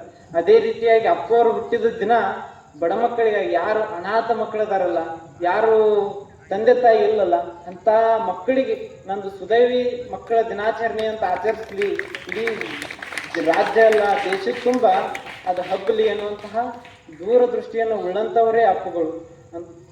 ಅಂತ ಪರಮ ಪೂಜ್ಯರು ಅವ್ರ ಬಗ್ಗೆ ನಾವು ಎಷ್ಟು ಹೇಳಿದ್ರು ಕಡಿಮೆ. ಅವರು ಒಳಗಿಟ್ಕೊಂಡು ಅಂದ್ರೆ ಅಷ್ಟು ಅವ್ರನ್ನ ಪೂಜಿಸೋದು ಅಷ್ಟೇ ಇದನ್ನ. ಅದಕ್ಕಾಗಿ ಅಪ್ಪವರು 76 ವಸಂತಗಳು ಹೆಂಗೋ ಅದು ಒಂದು ಯಾವ ರೀತಿ ಅಂತಂದ್ರೆ ಅವು ಮಾತಿಗೂ ವರ್ಣಿಸ್ಲಿಕ್ಕಾಗಲ್ಲ, ಶಬ್ದಗಳನ್ನು ಹಿಡಿದಿಡ್ಲಿಕ್ಕಾಗಲ್ಲ. ಅಷ್ಟ ಅಪ್ಪವರು ಅಪಾರ ಸಮಾಜದ ಮೇಲೆ ಕಳಕಳಿ, ಯಾರು ದುಃಖಿತರು ನೊಂದವರು ಅವ್ರ ಮೇಲೆ ಅಪಾರವಾದಂತಹ ಪ್ರೇಮ. ಅದಕ್ಕಾಗಿ ಅಪ್ಪವರು ಈ ಬಾಲ್ಕಿಯ ಈ ನೆಲದಲ್ಲಿ ನೆಲೆಸಿ ಪರಮ ಪೂಜ್ಯ ಚನ್ನಬಸವ ಪಟ್ಟದೇವರಪ್ಪ ಅವರು ಅವರ ನಿಲುವನ್ನೇ ಅಪ್ಪವರು ಸಂಪೂರ್ಣವಾಗಿ ಗುರುವಿನ ಏನು ಒಂದೊಂದು ಮಾತೈತಲ್ಲ ಅದನ್ನು ಸಂಪೂರ್ಣ ತಮ್ಮ ನಡೆ ನುಡಿ ಒಳಗೆ ಇಟ್ಕೊಂಡು ಗುರುಮುಟ್ಟಿ ಗುರು ಆಗಿ, ಅದೇ ರೀತಿಯಾಗಿ ಅಪ್ಪವರು ಸಣ್ಣಪ್ಪವರು ಅದೇನು ದೊಡ್ಡಪ್ಪವ್ರು ಏನು ಮಾರ್ಗ ಹಾಕ್ಯಾರಲ್ಲ ಅದೇ ಮಾರ್ಗದೊಳಗೆ ಅಪ್ಪವರು ನಡೀತಾ ಇದ್ದಾರೆ. ಇದೊಂದು ನಮ್ಮ ಜೀವನದೊಳಗೆ ಒಂದು ಹೆಮ್ಮೆಯ ಸಂಗತಿ. ಅದಕ್ಕಾಗಿ ಒಂದು ವಿಚಾರ ಹೇಳ್ತಾರೆ ಬಸವಣ್ಣವರು, ಶ್ರೀಗಂಧದ ಸನ್ನಿಧಿಯಿಂದ ಬೇವು ಬೊಬ್ಬಲಿ ತರಿಗಳೆಲ್ಲ ಏನಕ್ಕ ಅಂತಂದ್ರೆ ಅದೇ ಸುಗಂಧವನ್ನು ಬೀಸ್ತಾವಂತ. ಶ್ರೀಗಂಧದ ಗಿಡ ಇರ್ತತಿ, ಅದ್ರ ಸುತ್ತಲೂ ಎಂಥ ಗಿಡ ಇರ್ತಾವಂದ್ರೆ ಬೇವುಲು, ಬೇವಿನ ಗಿಡ, ಜಾಲಿ ಗಿಡ ಎಲ್ಲ ಇರ್ತಾವಂತ. ಆ ಶ್ರೀಗಂಧದ ಸುವಾಸನೆಯಿಂದ ಸುತ್ತಮುತ್ತಲು ಏನು ಗಿಡ ಇರ್ತಾವಲ್ಲ ಅದೇ ವಾಸನೆಯನ್ನ ಬಿಡಕತ್ತಾವಂತ. ಆ ಬೇವಿನ ವಾಸನೆ ನೋಡಕ್ ಹೋದ್ರು ಅದು ಶ್ರೀಗಂಧದ ವಾಸನೆಯನ್ನ ಕೊಡ್ತೈತಂತ. ಅಂತ ಆ ರೀತಿಯಾಗಿ ಅಪ್ಪವರು ಆ ರೀತಿಯಾಗಿ ನಮ್ಮನ್ನೆಲ್ಲ ಅಷ್ಟು ಅದ್ಭುತವಾಗಿ ಬೆಳೆಸ್ತಾ ಇದ್ದಾರೆ. ಅದಕ್ಕಾಗಿ ನಮ್ಗೆ ಯಾವ ತೊಂದರೆನೂ ಇಲ್ದಂಗೆ ಅಪ್ಪವರು ಅಷ್ಟಕ್ಕೆ ಅಪಾರ ಕಳಕಳಿಯಿಂದ ನಾವು ಇಲ್ಲಿ ಯಾವಾಗ ಮಠಕ್ಕೆ ಬಂದಿವಲ್ಲ ಬಂದನಿಂದ ಊರ್ ಕಡೆ ಒಮ್ಮೆ ವಿಚಾರಣೆ ಬಂದಿಲ್ಲ. ಅಷ್ಟು ಪ್ರೇಮ, ಅಷ್ಟು ಮಾತು ಹೃದಯ. ಮೊನ್ನೆ ನಡ್ಕೊಂಡು ಹೊಂಟಿದ್ವಿ, ಅಪ್ಪವರು ಗಾಡಿ ಫುಲ್ ಇತ್ತು, ಜಾಗ ಇಳಿತಿಲ್ಲ ಅನ್ನೋರಿ ಅಪ್ಪವ್ರು ಅಂತ ನಾವು ಅಂದ್ವಿ. ಜಾಗ ಇಲ್ಲ ಅಂದ್ರೆ ನಾವು ತೊಡಿ ಮೇಲೆ ಕುಣ್ಸ್ಕೊಂತೀವಿ ಬಾ ಅಂತಂದ್ರು ಅಪ್ಪವ್ರು. ಅದಕ್ಕಾಗಿ ಅಪ್ಪವರು ಅಷ್ಟು ಕಳಕಳಿ. ಅಪ್ಪವ್ರ ಬಗ್ಗೆ ಎಷ್ಟು ಹೇಳಿದ್ರು ಕಡಿಮೆ. ಅದು ಎದೆ ತುಂಬಿ ಮನ ತುಂಬಿ ಭಾವ ತುಂಬಿ ಅಪ್ಪವ್ರನ್ನ ಒಳಗೆ ಪೂಜಿಸ್ಬೇಕು. ಅದಕ್ಕಾಗಿ ಅಪ್ಪವರು ಸದಾ ಯಾರು ಇನ್ನೊಬ್ರು ಜೀವನಕ್ಕಾಗಿ ತಮ್ಮ ಬದುಕನ್ನ ಸೋಸ್ತಾರಲ್ಲ ಅವರು 1000 ವರ್ಷ ಉಳಿತಾರೋ, 1000 ವರ್ಷ ಅವ್ರ ನಿಲುವು ಬೆಳಗ್ತಾ ಹೋಗ್ತೈತೆ. ಅದಕ್ಕಾಗಿ ಶರಣರ ನಿಲುವನ್ನ ಅಪ್ಪವರು ತಮ್ಮ ಜೀವನ ತುಂಬಾ ಅಳವಡಿಸ್ಕೊಂಡಾರು. ಬಸವಾದಿ ಶರಣರನ್ನ 770 ಅಮರಗಣಗಳನ್ನ ಅಪ್ಪವ್ರು ಹೇಳ್ತಿರ್ತಾರಲ್ಲ, ಬಸವಣ್ಣವ್ರ ಹೃದಯ ತೆಗೆದ್ರೆ 770 ಅಮರಗಣಗಳು ಕಾಣ್ತಾವಂತ. ಅದೇ ರೀತಿಯಾಗಿ ಅಪ್ಪವ್ರ ಒಳಗೂ ಐತಿಲ್ಲ ಬಸವಾದಿ ಶರಣರು 770 ಅಮರಗಣಗಳು 1,96,000 ಸರ್ಜಂಗಮರು ಒಳಗದಾರಂತ ಭಾವ ತುಂಬಿ ಹೇಳುತ್ತಾ ಇವೆರಡು ಮಾತುಗಳನ್ನ ಪರಮ ಪೂಜ್ಯರ ಪಾದಕ್ಕೆ ಅರ್ಪಿಸುತ್ತ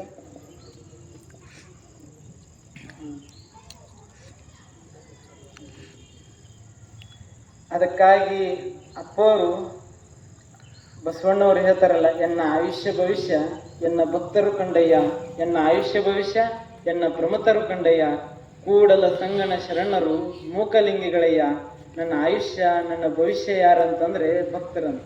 ಅದು ಅಂದ್ರೆ ಆ ಭಾವವನ್ನ ತಾಳಿ ಜೀವನದ ಉದ್ದಕ್ಕೂ ಭಕ್ತರೇ ಅಲ್ಲ, ಭಕ್ತರ ಉದ್ಧಾರನೇ ನನ್ನ ಉದ್ಧಾರ, ಸಮಾಜದ ಏಳಿಗೆನೇ ನನ್ನ ಏಳಿಗೆ, ಸಮಾಜದ ಒಳಗೇನೆ ಏನಂತಂದ್ರೆ ಇದನ್ನೈತಲ್ಲ ಸಾಕ್ಷಾತ್ ಲಿಂಗ ಜಂಗಮ ನೀವೇಯ ಅನ್ನುವಂತಹ ಭಾವವನ್ನು ತಾಳಿದವರು ಯಾರಂತಂದ್ರೆ ಅಪ್ಪವರು. ಅದಕ್ಕಾಗಿ ಅಲ್ಲಂ ಪ್ರಭುದೇವರು ಯಾವ ರೀತಿ ದೇಶಾಂತರವನ್ನು ಸುತ್ತಾಡಿ ಜನಮನದ ಕಾಳಿಕೆಯನ್ನ ಕಳೆದ್ರು, ತಪಸ್ವಿಗಳ ಮದಮಂಜನ್ನ ಚದುರಿಸಿರು, ಅದೇ ರೀತಿಯಾಗಿ ಸತ್ಯದ ಸುಮಾರ್ಗವನ್ನ ತೋರಿದ್ರು. ಆ ಮಾರ್ಗದಲ್ಲಿ ಅಪ್ಪವರು ನಡೆದು ನಮ್ಗೆ ಸದಾ ಮಾರ್ಗದರ್ಶಿಗಳಾಗಿದ್ದರು. ಅದಕ್ಕಾಗಿ ಇಂಥ ಗುರುಗಳು ಈ ಭಾಗದಲ್ಲಿ ಇದ್ದಿದ್ದು, ಅನುಭವ ಮಂಟಪ ಅಧ್ಯಕ್ಷರಾಗಿ ಇಡೀ ರಾಜ್ಯದ ತುಂಬ ಒಂದು ಬೆಳಕನ್ನ ಚೆಲ್ಲಿದ್ದು.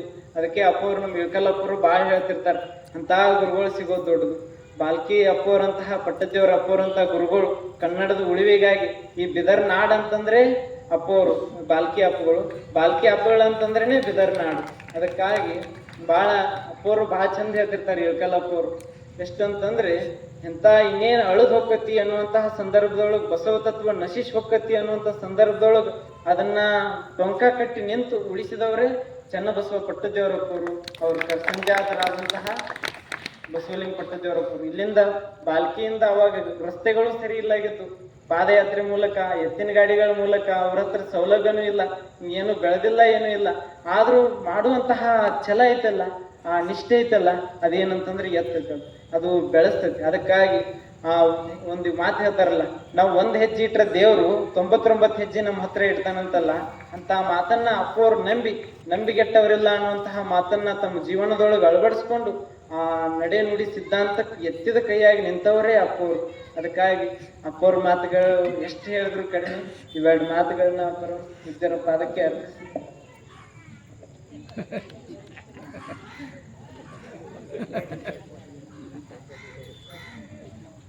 ಇವೆರಡು ಮಾತುಗಳನ್ನ ಪೂಜ್ಯರ ಪಾದಕ್ಕೆ ಅರ್ಪಿಸುತ್ತಾರೆ. ನಡೆನುಡಿ ಒಂದಾಗಿಸಿಕೊಂಡು ಇಡೀ ಬದುಕನ್ನ ಬಸವಮಯವಾಗಿಸಿಕೊಂಡಿರುವ ಪರಮ ಪೂಜ್ಯ ಮಹಾಜಂಗಮ ಪೂಜ್ಯ ಅಪ್ಪಗಳವರ ಕುರಿತಾಗಿ, ಜೊತೆಗೆ ಇವತ್ತಿನ ಪ್ರವಚನದಲ್ಲಿ ಇಲ್ಲಿವರೆಗೆ ಶಿವಬಸವ ಗುರುಗಳು ಮಾತನಾಡಿದ್ದಾರೆ. ತಮ್ಮೆಲ್ಲರ ಭಕ್ತಿಯ ಚಪ್ಪಾಳಿ ಮೂಲಕ ಶರಣಾರ್ಥಿಗಳನ್ನು ತಿಳಿಸ್ತಾ ಪೂಜ್ಯ ಗುರುಬಸವ ಪಟ್ಟದೇವರು ಪೂಜ್ಯರ ಆಶೀರ್ವಚನ.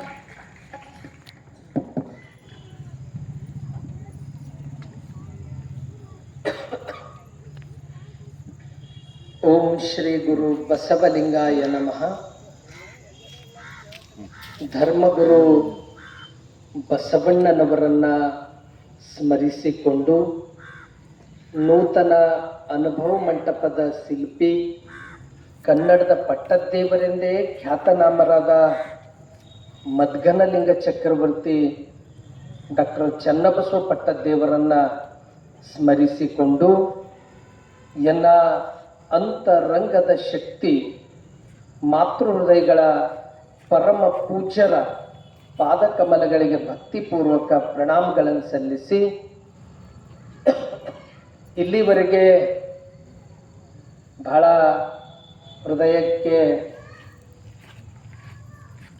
ಟಚ್ ಆಗುವ ಹಾಗೆ ಒಂದು ರೀತಿ ಎಲ್ಲರ ಪ್ರೀತಿಗೆ ಪಾತ್ರರಾಗಿ ಬಹಳ ಅಚ್ಚುಮೆಚ್ಚಿನ ಪೂಜ್ಯರಾಗಿರ್ತಕ್ಕಂಥ ಶಿವಬಸವ ಮಹಾಸ್ವಾಮಿಗಳವರ ಶ್ರೀಚರಣಕ್ಕೂ ಶರಣಾರ್ಥಿಗಳನ್ನು ಸಲ್ಲಿಸಿ, ಪೂಜ್ಯ ಬಸವಪ್ರಿಯ ಸ್ವಾಮಿಗಳು ಹಾಗೂ ಎಲ್ಲರಿಗೂ ನನ್ನ ಭಕ್ತಿಪೂರ್ವಕ ಶರಣಾರ್ಥಿ.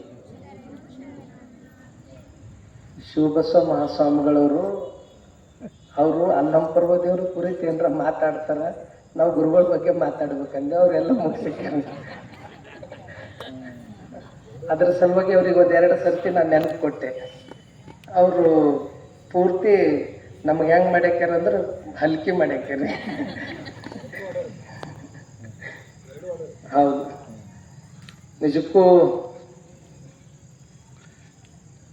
ಶಿವಬಸವ ಮಹಾಸ್ವಾಮಿಗಳವರು ಆರಂಭದಲ್ಲೇ ಈ ಪ್ರವಚನ ಉದ್ಘಾಟನಾ ಸಂದರ್ಭದಾಗ ಅಪ್ಪೋರು ನಾವೆಲ್ಲ ವೇದಿಕೆಗಿದ್ದಾಗ ಅವ್ರ ಬಗ್ಗೆ ಅವರು ಸಾತ್ವಿಕ, ಸರಳ, ಜ್ಞಾನಿಗಳು ಅಂತಕ್ಕಂಥದ್ದು ಆ ವೇದಿಕೆ ಮೇಲೆ ನಾವು ಹಂಚ್ಕೊಂಡಿದ್ದೀವಿ. ನಿಜಕ್ಕೂ ಅವರು ಹಳ್ಳಿಯಲ್ಲಿ ಪ್ರವಚನನ ಮಾಡ್ತಾ ಇದ್ದಾರೆ. ಅಲ್ಲಿ ಉದ್ಘಾಟನೆ ನಾವು ಹೋಗಿದ್ದೆ.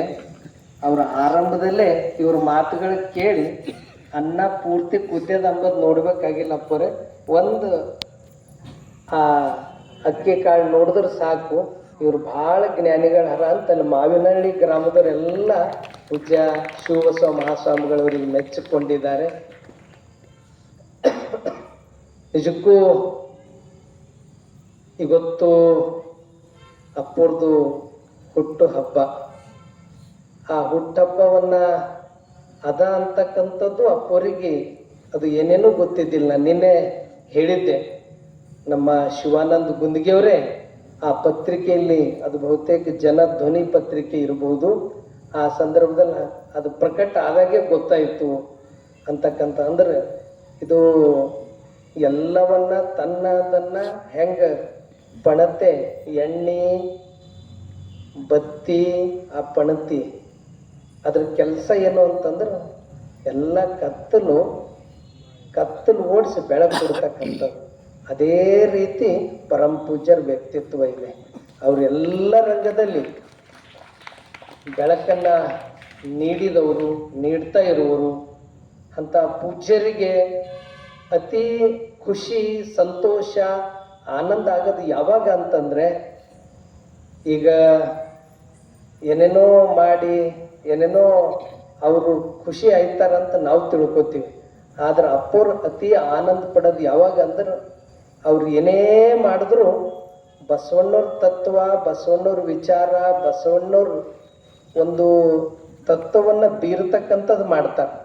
ಯಾವಾಗ ಬಸವಣ್ಣವ್ರ ತತ್ವವನ್ನು ಎಲ್ಲರೂ ಆಚರಣೆಗೆ ತರ್ತೀವಲ್ಲ, ಅವಾಗ ಅಪ್ಪೋರಿಗೆ ಅತೀ ಖುಷಿ, ಆನಂದ ಆಗ್ತದೆ. ಯಾಕಂದ್ರೆ ಅವ್ರು ಏನೇ ಮಾಡಿದ್ರು, ಈಗ ಚನ್ನಬಸವೇಶ್ವರ ಗುರುಕುಲ ಈ ಶಿಕ್ಷಣ ಸಂಸ್ಥೆ ಪ್ರಾರಂಭ ಮಾಡಿದ್ರು. ಇದ್ರದ್ದು ಉದ್ದೇಶ ಏನು?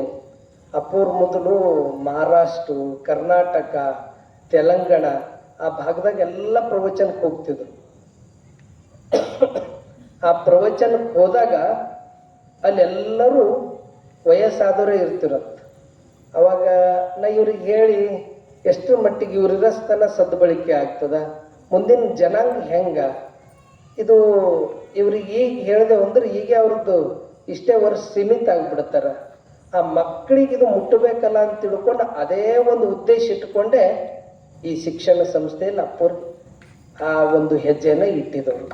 ಆ ಮಕ್ಕಳಲ್ಲಿ ಶರಣ ಸಂಸ್ಕೃತಿ, ಬಸವ ಸಂಸ್ಕೃತಿ, ಆ ವಚನಗಳನ್ನ ಮಕ್ಕಳು ಹೃದಯದಾಗ ಅದು ಮೂಡ್ತಂದ್ರ ಮುಂದಿಂದ ಎಲ್ಲರಿಗೆ ಅದು ಅಜರಾಮಾಗಿ ಉಳಿತದಂತ ತಿಳ್ಕೊಂಡೆ ಅಪ್ಪೋರು ಶಿಕ್ಷಣ ಸಂಸ್ಥೆಯನ್ನ ಪ್ರಾರಂಭ ಮಾಡಿದ್ದು.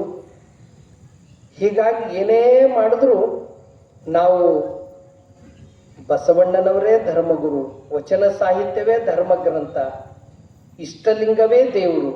ನಾವು ಬೇರೆಯವರಿಗೆ ಟೀಕೆ ಮಾಡಬೇಕಾಗಿಲ್ಲ. ನಮ್ಮತನವನ್ನು ನಾವು ಬಿಡಬಾರ್ದು. ನಮ್ಮತನವನ್ನು ನಾವು ಭಾಳ ಗಟ್ಟಿಯಾಗಿ ಹಿಡ್ಕೋಬೇಕು. ಎಷ್ಟು ಅಪ್ಪೋರ್ ಬಲ್ಲಿ ಗಟ್ಟಿತನ, ಎಷ್ಟು ಅವ್ರ ಬಲ್ಲಿ ಬದ್ಧತೆ ಬಸವ ತತ್ವದ ಬಗ್ಗೆ ಅಂದರೆ, ಒಂದು ಸಾರಿ ಬೆಂಗಳೂರಲ್ಲಿ ಅಪ್ಪೋರಿಗೆ ಬಸವ ಪುರಸ್ಕಾರ ಪ್ರಶಸ್ತಿ ಬಂದಾಗ ಅಲ್ಲೇ ಆ ಪ್ರಶಸ್ತಿ ತಗೊಂಡು ಅವ್ರು ಹೇಳಿದ್ರು, ನಂಗೆ ಖುಷಿ ಆಗೋದು ಯಾವಾಗಂದ್ರೆ, ನೀವು ನಂಗೆ ಪ್ರಶಸ್ತಿ ಕೊಟ್ಟಿರಿ, ಆದ್ರೆ ನಂಗೆ ಅತೀ ಖುಷಿ ಯಾವಾಗ ಆಗೋದಂದ್ರೆ ಕರ್ನಾಟಕದ ಸಾಂಸ್ಕೃತಿಕ ನಾಯಕ ಬಸವಣ್ಣ ಅಂತ ಘೋಷಣೆ ಮಾಡ್ರಿ, ಅವಾಗೆ ನನಗೆ ಖುಷಿ ಆಗ್ತದೆ ಅಂತಕ್ಕಂಥ ಮಾತು ಅಪ್ಪೋರು ಹೇಳಿದ್ರು. ಬಹುತೇಕ ಆ ವೇದಿಕೆ ಮೇಲೆ ಎಲ್ಲರೂ ಮುಖ್ಯಮಂತ್ರಿ ಹೊಗಳೋದು, ಸರ್ಕಾರಕ್ಕೆ ಹೊಗಳೋದು ಅದು ಬ್ಯಾಡ್ದಂತಲ್ಲ. ಆದ್ರೆ ಬಸವಣ್ಣವ್ರ ಬಗ್ಗೆ ಅಪ್ಪೋರ್ ಬಲ್ಲಿ ಎಷ್ಟು ಏಕಾಂಗಿ ಹೋರಾಟ, ಸಾಂಸ್ಕೃತಿಕ ನಾಯಕ ಆಗ್ಬೇಕು ಘೋಷಣೆ ಮಾಡ್ಬೇಕಂತ. ಇಡೀ ನಮ್ಮ ಭಾರತ ದೇಶದಲ್ಲೇ ಒಂದು ಸರ್ಕಾರದಿಂದ ಈ ರೀತಿ ಒಂದು ಸಾಂಸ್ಕೃತಿಕ ನಾಯಕ ಅಂತ ಘೋಷಣೆ ಮಾಡಿದ ನಮ್ಮ ದೇಶದಲ್ಲಿ ಎಲ್ಲಾದ್ರೂ ಇದ್ರೆ ಅದು ಕರ್ನಾಟಕದಲ್ಲಿ ಮಾತ್ರ ಇದೆ. ಯಾಕಂದ್ರೆ ಬಸವಣ್ಣವ್ರು ಎಲ್ಲೇ ಹೋದ್ರು ಬಸವಣ್ಣವ್ರ ಬಗ್ಗೆನೇ ಅಪ್ಪೋರು ಯಾವುದೇ ಪಕ್ಷದವ್ರು ಇದೆ. ಹೀಗಾಗಿ ಈಗ ಸಿದ್ದರಾಮಯ್ಯ ಅವರು ಮುಖ್ಯಮಂತ್ರಿ ಇದ್ದಾಗ ಅಪ್ಪೋರು ಒಂದು ನಿಯೋಗ ತಗೊಂಡು ಹೋಗಿ, ಜೊತೆಗೆ ಅನೇಕ ನೂರಾರು ಪೂಜ್ಯರು, ವಿಚಾರವಂತರು, ಈಶ್ವರ್ ಖಂಡ್ರೆ ಅವರು ಮತ್ತು MB ಪಾಟೀಲ್ರು, ಅವ್ರಿಗೆಲ್ಲರಿಗೆ ಇಟ್ಕೊಂಡು ಅಪ್ಪೋರು ಮುಖ್ಯಮಂತ್ರಿ ಹತ್ತಿರ ಹೋದಾಗ ಮುಖ್ಯಮಂತ್ರಿಯವರಿಗೆಲ್ಲ ಚಿತ್ರಣ ಕೊಟ್ಟಿದ ಮೇಲೆ ಅಪ್ಪೋರ್ ಮಾತು ಕೇಳಿ ಒಂದೇ ವಾರದಲ್ಲಿ ಸರ್ಕಾರದಿಂದ ಘೋಷಣೆ ಮಾಡಿದ್ದು ಎಲ್ಲಾದ್ರೂ ಇದ್ರೆ ಅದು ಕರ್ನಾಟಕದಲ್ಲಿ. ಇದು ಎಲ್ಲ ಶ್ರೇಯಸ್ ಯಾರಿಗೆ ಸಲ್ತದಂದ್ರೆ ಪರಮ ಪೂಜ್ಯರಿಗೆ ಸಲ್ತದೆ. ಅಂದ್ರೆ ಅದು ಹಿಡಿದ್ರು ಅಂದ್ರೆ ಅದು ಪೂರ್ತಿ ಅದು ಮಾಡೇ ತೀರ್ತಕ್ಕಂಥ ಒಂದು ಛಲ ಅಪ್ಪೋರ್ ಹತ್ತಿರ. ಅಂದ್ರೆ ಬಸವಣ್ಣವ್ರ ಬಗ್ಗೆ ಅಷ್ಟೊಂದು ಗಟ್ಟಿತನ ಅಪ್ಪೋರ್ ಬಲ್ಲಿದೆ. ಹೀಗಾಗಿ ಅಪ್ಪೋರ್ದು ಏನು ಪರಿಚಯ ಎಲ್ಲರಿಗೂ ಗೊತ್ತಿದ್ದದ. ಈಗ ನೀವು ಮಾಡಬೇಕಾಗಿದ್ದೇನು ಅಂದ್ರೆ ಅದನ್ನು ಆಚರಣೆಗೆ ತರೋದು, ನಮ್ಮ ಜೀವನದಾಗ ಅಳವಡಿಸ್ಕೊಳ್ಳೋದು. ಏನು ಬಸವಣ್ಣವರು ಎಷ್ಟು ಚಲೋ ನಮಗೆ ಮಾರ್ಗ ಕೊಟ್ಟ. ಬಸವಣ್ಣವರು ಅವರು ಸಣ್ಣವ್ರು ಇದ್ದಾಗ, ಅವ್ರು ಭಾಳ ಚಿಕ್ಕವ್ರು ಇದ್ದಾಗ ಮನೆ ಬಿಡ್ತಾರೆ. ಮನೆ ಯಾಕೆ ಬಿಟ್ಟರು, ಅದು ಕಾರಣ ಏನು? ಅಲ್ಲಿ ಹೆಂಗೆ ಒಂದೊಂದು ಸಮುದಾಯದಾಗ ಅವ್ರದೇ ಆದಂಥ ಪದ್ಧತಿಗಳಿರ್ತಾವೆ. ಅಲ್ಲಿ ಚಿಕ್ಕವ್ರು ಇದ್ದಾಗ ಏನೋ ಜಾನುವಾರು ಹಾಕ್ತಾರೆ. ಅವಾಗ ಬಸವಣ್ಣವ್ರು ಅಂತಾರ, ನನ್ಗಿಂತ ದೊಡ್ಡವರು ನನ್ನ ಅಕ್ಕಳ ಮೊದಲು ಅಕ್ಕಗೆ ಹಾಕಿ ನನಗೆ ಹಾಕ್ರಿ. ಆಗ ಬಸವಣ್ಣವ್ರು ಅಷ್ಟೆಲ್ಲ ಹೇಳಿದ್ರು, ಇಲ್ಲ ಅವಳು ಹೆಣ್ಣು, ಅವಳು ಕನಿಷ್ಠಳು. ಅವ್ರು ಅಂತಾರೆ ಬಸವಣ್ಣವರು, ಒಂದೇ ತಾಯಿಯ ಹೊಟ್ಟೆಯಲ್ಲಿ ನಾವು ಹುಟ್ಟು ಬಂದವರು, ಒಂದೇ ಗರ್ಭದಲ್ಲಿ ನಾವು ಜನ್ಮ ತಾಳಿದವರು, ಅವರಿಗೊಂದು ನನಗೊಂದು ಭೇದ ಭಾವ ಯಾಕೆ ಮಾಡ್ತೀರಿ? ಇಬ್ಬರಿಗೆ ಸಮ ಮಾಡ್ರಿ, ಎಷ್ಟು ಹೇಳಿದ್ರು ಕೇಳಂಗಿಲ್ಲ. ಅವಾಗ ಬಸವಣ್ಣವ್ರು ಆಲೋಚನೆ ಮಾಡ್ತಾರೆ, ಇದು ನಮ್ಮ ಮನ್ಯಾಗ ಇಷ್ಟ ಅದ ಅಂತಂದ್ಮ್ಯಾಗ ಎಲ್ಲ ಕಡೆ ಎಷ್ಟು ಸಮಸ್ಯೆ ಅದ, ಇದಕ್ಕೊಂದು ನ್ಯಾಯ ಕೊಡ್ಬೇಕಂತೆ ಬಸವಣ್ಣವ್ರು ಬಾಗೇವಾಡಿಯಿಂದ ಕೂಡಲ ಸಂಗಮದಿಂದ ಮಂಗಳವೇಡೆಯಿಂದ ಬಸವ ಕಲ್ಯಾಣಕ್ಕ ಅವರು ಲೆಕ್ಕಾಧಿಕಾರಿಗಳಾಗಿ, ಆನಂತರ ಪ್ರಧಾನ ಮಂತ್ರಿಗಳಾಗಿ ಅವ್ರ ಬಹುಮುಖ್ಯ ಪ್ರತಿಭೆ ನೋಡಿ ಬಿಜ್ಜಳರಾಜನೇ ಆ ಪ್ರಧಾನಿ ಸ್ಥಾನ ಕೊಡ್ತಾರೆ. ಅವಾಗ ಬಸವಣ್ಣವ್ರಿಗೆ ಒಂದು ಅಧಿಕಾರ ಇತ್ತಂದ್ರ ಏನೆಲ್ಲ ಮಾಡ್ಬೋದು, ಅಧಿಕಾರ ಇಲ್ಲ ಅಂದ್ರೆ ಬಹಳ ಕಷ್ಟ ಆಗ್ತದೆ. ಇವತ್ತು ಬೌದ್ಧ ಧರ್ಮ, ಬೇರೆ ಬೇರೆ ಧರ್ಮಕ್ಕೆ ಅವೆಲ್ಲ ಇಷ್ಟು ಪ್ರಪಂಚದಾಗ ಬೆಳಿಲಿಕ್ಕೆ ಕಾರಣ ಏನು ಅಂದ್ರೆ ಅದೊಂದು ರಾಜ ಆಶ್ರಯ. ಹಾಗೆ ಬಸವಣ್ಣವರು ಪ್ರಧಾನ ಮಂತ್ರಿ ಆದಾಗ ಅವರು ತುಳಿತಕ್ಕೊಳಗಾದವರು, ಕೆಳಗೆ ಬಿದ್ದವರು ಎಲ್ಲ ದೂರ ಇಡೋರು, ಈ ಕನಿಷ್ಠರು ಇರಬಾರ್ದು, ಶ್ರೇಷ್ಠರು ಬರಬೇಕು, ಅದ್ರಾಗ ಇಂಥ ಗುಡಿ ಗುಂಡಾರುಗಳಲ್ಲಿ ಹೆಣ್ಣು ಮಕ್ಕಳಿಗೆ ಪ್ರವೇಶನೇ ಇದ್ದಿಲ್ಲ, ಇಂಥದಕ್ಕೆಲ್ಲ ನ್ಯಾಯ ಕೊಡ್ಬೇಕಂತ ಬಸವಣ್ಣವರು ಪ್ರಧಾನ ಮಂತ್ರಿ ಇದ್ದಾಗ ಮೊಟ್ಟ ಮೊದಲು ನ್ಯಾಯ ಒದಗಿಸಿದ್ ಯಾವುದು ಅಂದ್ರೆ ಹೆಣ್ಣಂದ್ರೆ ಕೆಟ್ಟವಳು, ಹೆಣ್ಣಂದ್ರೆ ಕನಿಷ್ಠಳು, ಹೆಣ್ಣಂತಂದ್ರೆ ಅವಳು ಯಂತ್ರದ ಸಮಾನ. ಹೆಂಗ ಗಂಡ ತೀರ್ ಹೋದ್ರ ಜೀವಂತ ಹೆಣ್ತಿಗೆ ಆ ಬೆಂಕಿಯಾಗ ಹಾಕಿ ಸುಡ್ತಿರು, ಇಂಥ ಭಯಾನಕ ವಾತಾವರಣ ಅಗೊತ್ತಿನ ದಿನಮಾನಗಳಲ್ಲಿತ್ತು. ಅಗೊತ್ತೇ ಬಸವಣ್ಣವರು ಮೊಟ್ಟ ಮೊದಲು ನ್ಯಾಯ ಒದಗಿಸಿದ ಯಾರಿಗಂದ್ರೆ ಹೆಣ್ಣು ಮಕ್ಕಳಿಗೆ. ಅವ್ರು ಹೇಳಿದ್ರು ಸಿದ್ದರಾಮೇಶ್ವರು, ಹೆಣ್ಣಲ್ಲ, ಹೆಣ್ಣು ರಕ್ಕಸಿ ಅಲ್ಲ, ಹೆಣ್ಣು ಸಾಕ್ಷಾತ್ ಕಪಿಲ ಸಿದ್ಧ ಮಲ್ಲಿಕಾರ್ಜುನ. ಅಂದ್ರೆ ನಿಜವಾದ ದೇವ್ರ ರೂಪವನ್ನ, ದೇವ್ರದೊಂದು ಪ್ರತಿಬಿಂಬ ಯಾರಾದರಿದ್ರೆ ಅದು ಎಲ್ಲ ಮಹಿಳೆಯರಂತಕ್ಕಂಥ ಒಂದು ಜಗತ್ತಿಗೆ ಸಾರಿದವರು ಬಸವಣ್ಣವರು, ಬಸವಾದಿ ಶರಣರು.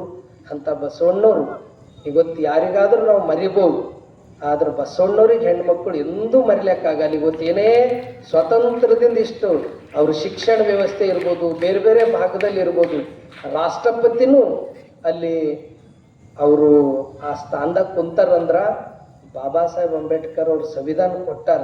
ಆದ್ರೆ ಜಗತ್ತಿಗೆ ಸಂವಿಧಾನ ಕೊಟ್ಟವರು ಅದು ಜಗಜ್ಯೋತಿ ಬಸವಣ್ಣವ್ರು. ಅದರ ಸಲುವಾಗಿ ಬಸವಣ್ಣವರಿಗೆ ಅಮೇರಿಕಾದಾಗ ಕ್ರಿಶ್ಚಿಯನ್ರು ಅವರೆಲ್ಲರೂ ಸೇರಿ ಬಸವ ಜಯಂತಿ, ಅದು ಬಸವ ದಿನ ಅಂತ ಆಚರಿಸಿದ್ರು. ಲಂಡನ್ದಾಗ ಬಸವಣ್ಣವ್ರ ಮೂರ್ತಿ ಅನಾವರಣ ಮಾಡಿದ ತಕ್ಷಣ ಆಗ ಪ್ರಧಾನ ಮಂತ್ರಿಗಳು ಜಗತ್ತಿಗೆ ಮೊಟ್ಟ ಮೊದಲು ಪ್ರಜಾಪ್ರಭುತ್ವ ಕೊಟ್ಟಿದ್ದು ನಿಮ್ಮ ಲಂಡನ್ ಅಲ್ಲ, ಇಂಗ್ಲೆಂಡ್ ಅಲ್ಲ, ಜಗತ್ತಿಗೆ ಮೊಟ್ಟ ಮೊದಲು ಪ್ರಜಾಪ್ರಭುತ್ವ ಕೊಟ್ಟಿದ್ದು ಅದು ನನ್ನ ಭಾರತ, ಅದು ಕರ್ನಾಟಕದ ಮಹಾತ್ಮ ಬಸವೇಶ್ವರ ಅಂತ ಹೇಳಿದ್ರು. ಅಂತ ಬಸವಣ್ಣವ್ರ ತತ್ವಗಳನ್ನ, ಬಸವಣ್ಣವ್ರ ವಿಚಾರಗಳನ್ನ ನಮ್ಮ ಕಣಕಣದಗೂ ನಾವು ಅಳವಡಿಸ್ಕೊಂಡಾಗ ಅಪ್ಪೋರಿಗೆ ಕೊಟ್ಟಬ್ಬ, ಅದು ಅಪ್ಪೋರಿಗೆ ಶುಭಾಶಯ, ಅಪ್ಪೋರಿಗೆ ಏನು ಹೇಳಿದ್ರು ಅಪ್ಪೋರಿಗೆ ಅದು ಅವರು ಸಾರ್ಥಕ ಅಂತ ಭಾವಿಸ್ತಾರ.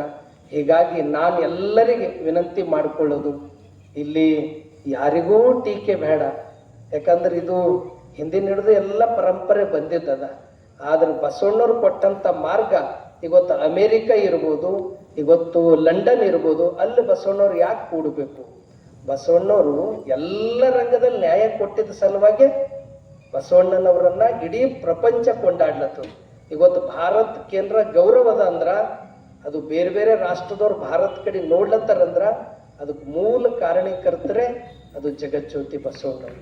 ಅಂತ ಬಸವಣ್ಣವ್ರ ಪರಂಪರೆಯನ್ನ ನಮ್ಮ ಜೀವನದಾಗ ಅಳವಡಿಸ್ಕೊಂಡಾಗ ಅದು ಅಪ್ಪೋರಿಗೆ ಕೊಡ್ತಕ್ಕಂಥ ಗೌರವ ಅಂತ ನಾನು ಭಾವಿಸ್ತೀನಿ.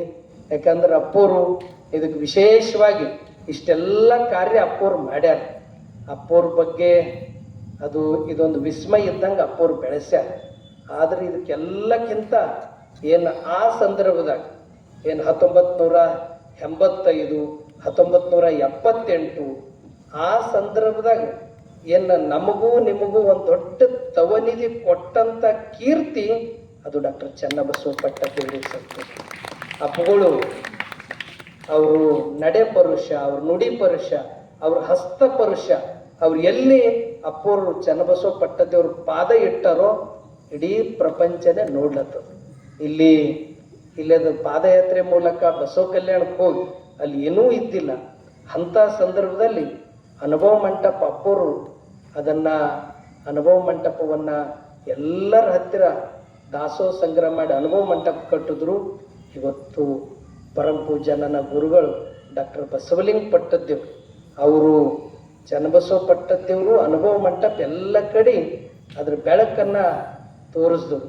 ಆದ್ರೆ ಜಾಗತಿ ಮಟ್ಟಕ್ಕೆ ಅನುಭವ ಮಂಟಪ ಬಗ್ಗೆ ಜಾಗತಿ ಮಟ್ಟಕ್ಕೆ ಬೆಳೆಸಿದ ಶ್ರೇಯಸ್ಸು ಪರಮ ಪೂಜ್ಯ ಡಾಕ್ಟರ್ ಬಸವಲಿಂಗ ಪಟ್ಟದೇವರಿಗೆ ಸಲ್ತದೆ. ಧಾರ್ಮಿಕವಾಗಿ, ಶೈಕ್ಷಣಿಕವಾಗಿ, ಸಾಮಾಜಿಕವಾಗಿ ಇಂಥ ಗುರುಗಳು ನಮಗೆ ಸಿಕ್ಕಿದ ನಮ್ಮೆಲ್ಲರ ಸೌಭಾಗ್ಯ ಇದೆ, ನಮ್ಮೆಲ್ಲರ ಅಹೋಭಾಗ್ಯ ಇದೆ. ಇದು ಕೊಟ್ಟಂತ ಕೀರ್ತಿ ಅದು ಚನ್ನಬಸವ ಪಟ್ಟದೇವರಿಗೆ. ಇದನ್ನ ಚನ್ನಬಸವ ಪಟ್ಟದೇವರ ಅಕ್ಷರ ಸಹ ಅವ್ರು ಕೊಟ್ಟಂತ ಮಾರ್ಗನೇ ಇವತ್ತು ಜಾಗತಿ ಮಟ್ಟಕ್ಕೆ ಬೆಳೆಸಿದ ಶ್ರೇಯಸ್ಸು ಪರಮ ಪೂಜ್ಯ ಡಾಕ್ಟರ್ ಬಸವಲಿಂಗ ಪಟ್ಟದೇವರಿಗೆ ಸಲ್ತದೆ.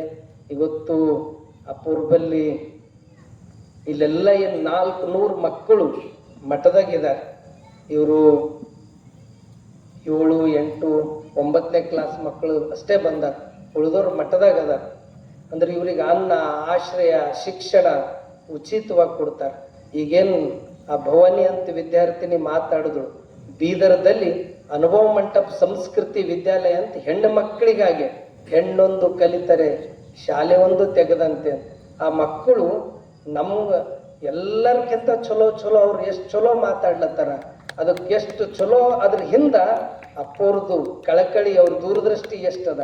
ಅವ್ರು ಏನೇ ಆಗಲಿ ಒಂದು ಧಾರ್ಮಿಕ ಬಗ್ಗೆ, ಬಸವಣ್ಣವ್ರ ಬಗ್ಗೆ, ಬಸವ ತತ್ವದ ಬಗ್ಗೆ ಅವ್ರ ಬಲ್ಲಿ ಅವ್ರು ಎಲ್ಲೇ ಹೋದ್ರು ಅದನ್ನ ಎಲ್ಲ ಕಡೆ ಪ್ರಸಾರ ಮಾಡಬೇಕು ಅಂತಕ್ಕಂಥ ಉದ್ದೇಶ ಇಟ್ಕೊಂಡೆ ಆ ಮಕ್ಕಳಿಗೆ ಬೀದರದಲ್ಲಿ ಅವ್ರು ಹೇಳ್ತಾರೆ.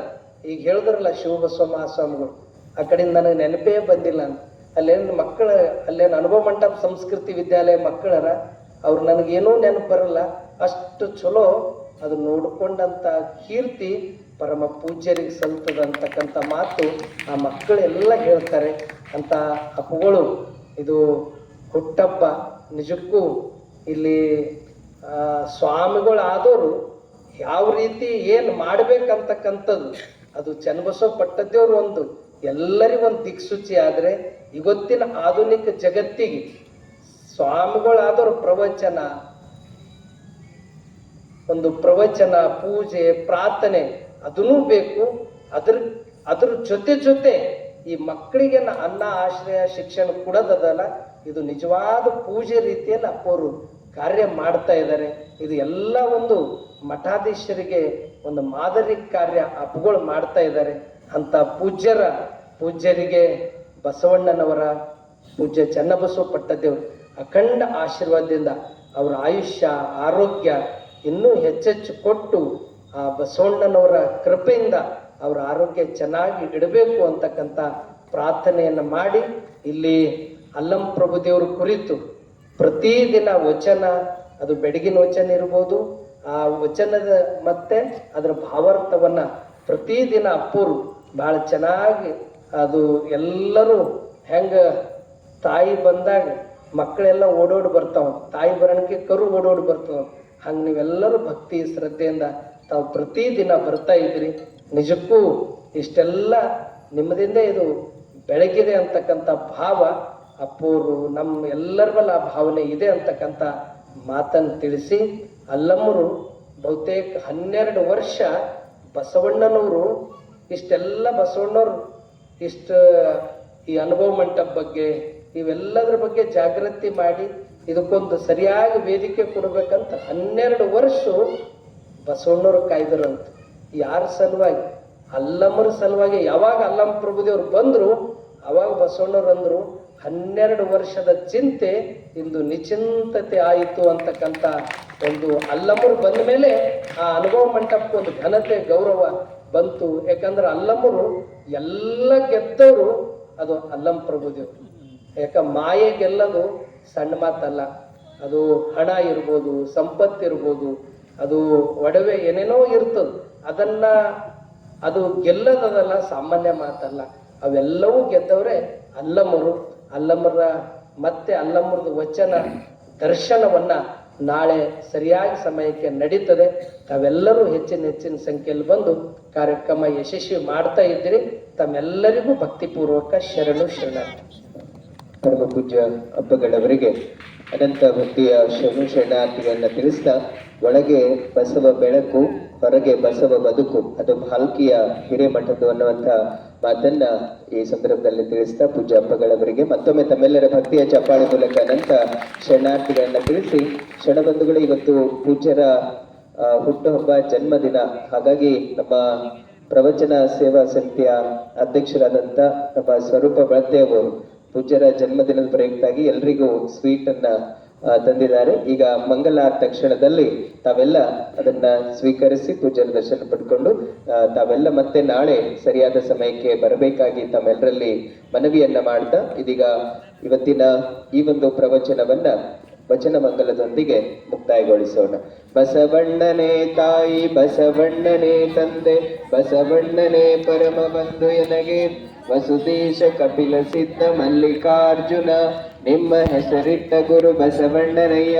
ತಂದೆ ನೀನು, ತಾಯಿ ನೀನು, ಬಂಧು ನೀನು, ಬಳಗ ನೀನು, ಎನಗೆ ನೀವಲ್ಲದೆ ಮತ್ತಾರು ಇಲ್ಲವಯ್ಯ. ಕೂಡಲ ಸಂಗಮ ದೇವ, ಹಾಲಲ್ಲದ್ದು ನೀರಲ್ಲದ್ದು ನಿಮ್ಮ ಧರ್ಮ, ಶರಣ ಸತಿ ಲಿಂಗಪತಿ ಹರರ ಮಹಾದೇವ ಬಸವ. ವಿಶ್ವಗುರು ಬಸವಣ್ಣನವರಿಗೆ, ಸದ್ಗುರು ಡಾಕ್ಟರ್ ಚನ್ನ ಬಸವ ಪಟ್ಟದ್ದೇವರಿಗೆ, ಪೂಜ್ಯ ನಾಡೋಜ ಡಾಕ್ಟರ್ ಬಸವಲಿಂಗ ಪಟ್ಟದ್ದೇವರಿಗೆ, ಪೂಜ್ಯ ಶ್ರೀ ಗುರು ಬಸವ ಪಟ್ಟದ್ದೇವರ ಪೂಜ್ಯರ ಕಾರ್ಯಕ್ಕೆ ಎಲ್ಲರಿಗೂ ಅನಂತ ಶರಣು ಶರಣಾರ್ಥಿಗಳು. ತಾವೆಲ್ಲ ಈಗ ದಾಸೋಹಿಗಳ ವಿವರವನ್ನ ನಮ್ಮ ಶರಣ ಹೇಳ್ತಾರೆ. ಓಂ ಶ್ರೀ ಗುರು ಬಸವಲಿಂಗಾಯ. ಮುಕ್ತಾಬಾಯಿ ಸನ್ಮುಖಪ್ಪ ಖಂಡ್ರೆ ಭಾಲ್ಕಿ, ಪುಷ್ಪಾವತಿ ಶಿವರಾಜ್ ದುಂದಿಗೆ ಭಾಲ್ಕಿ, ಕಮಲಾಬಾಯಿ ಶಂಕರಪ್ಪ ಪಾಟೀಲ್ ಭಾಲ್ಕಿ.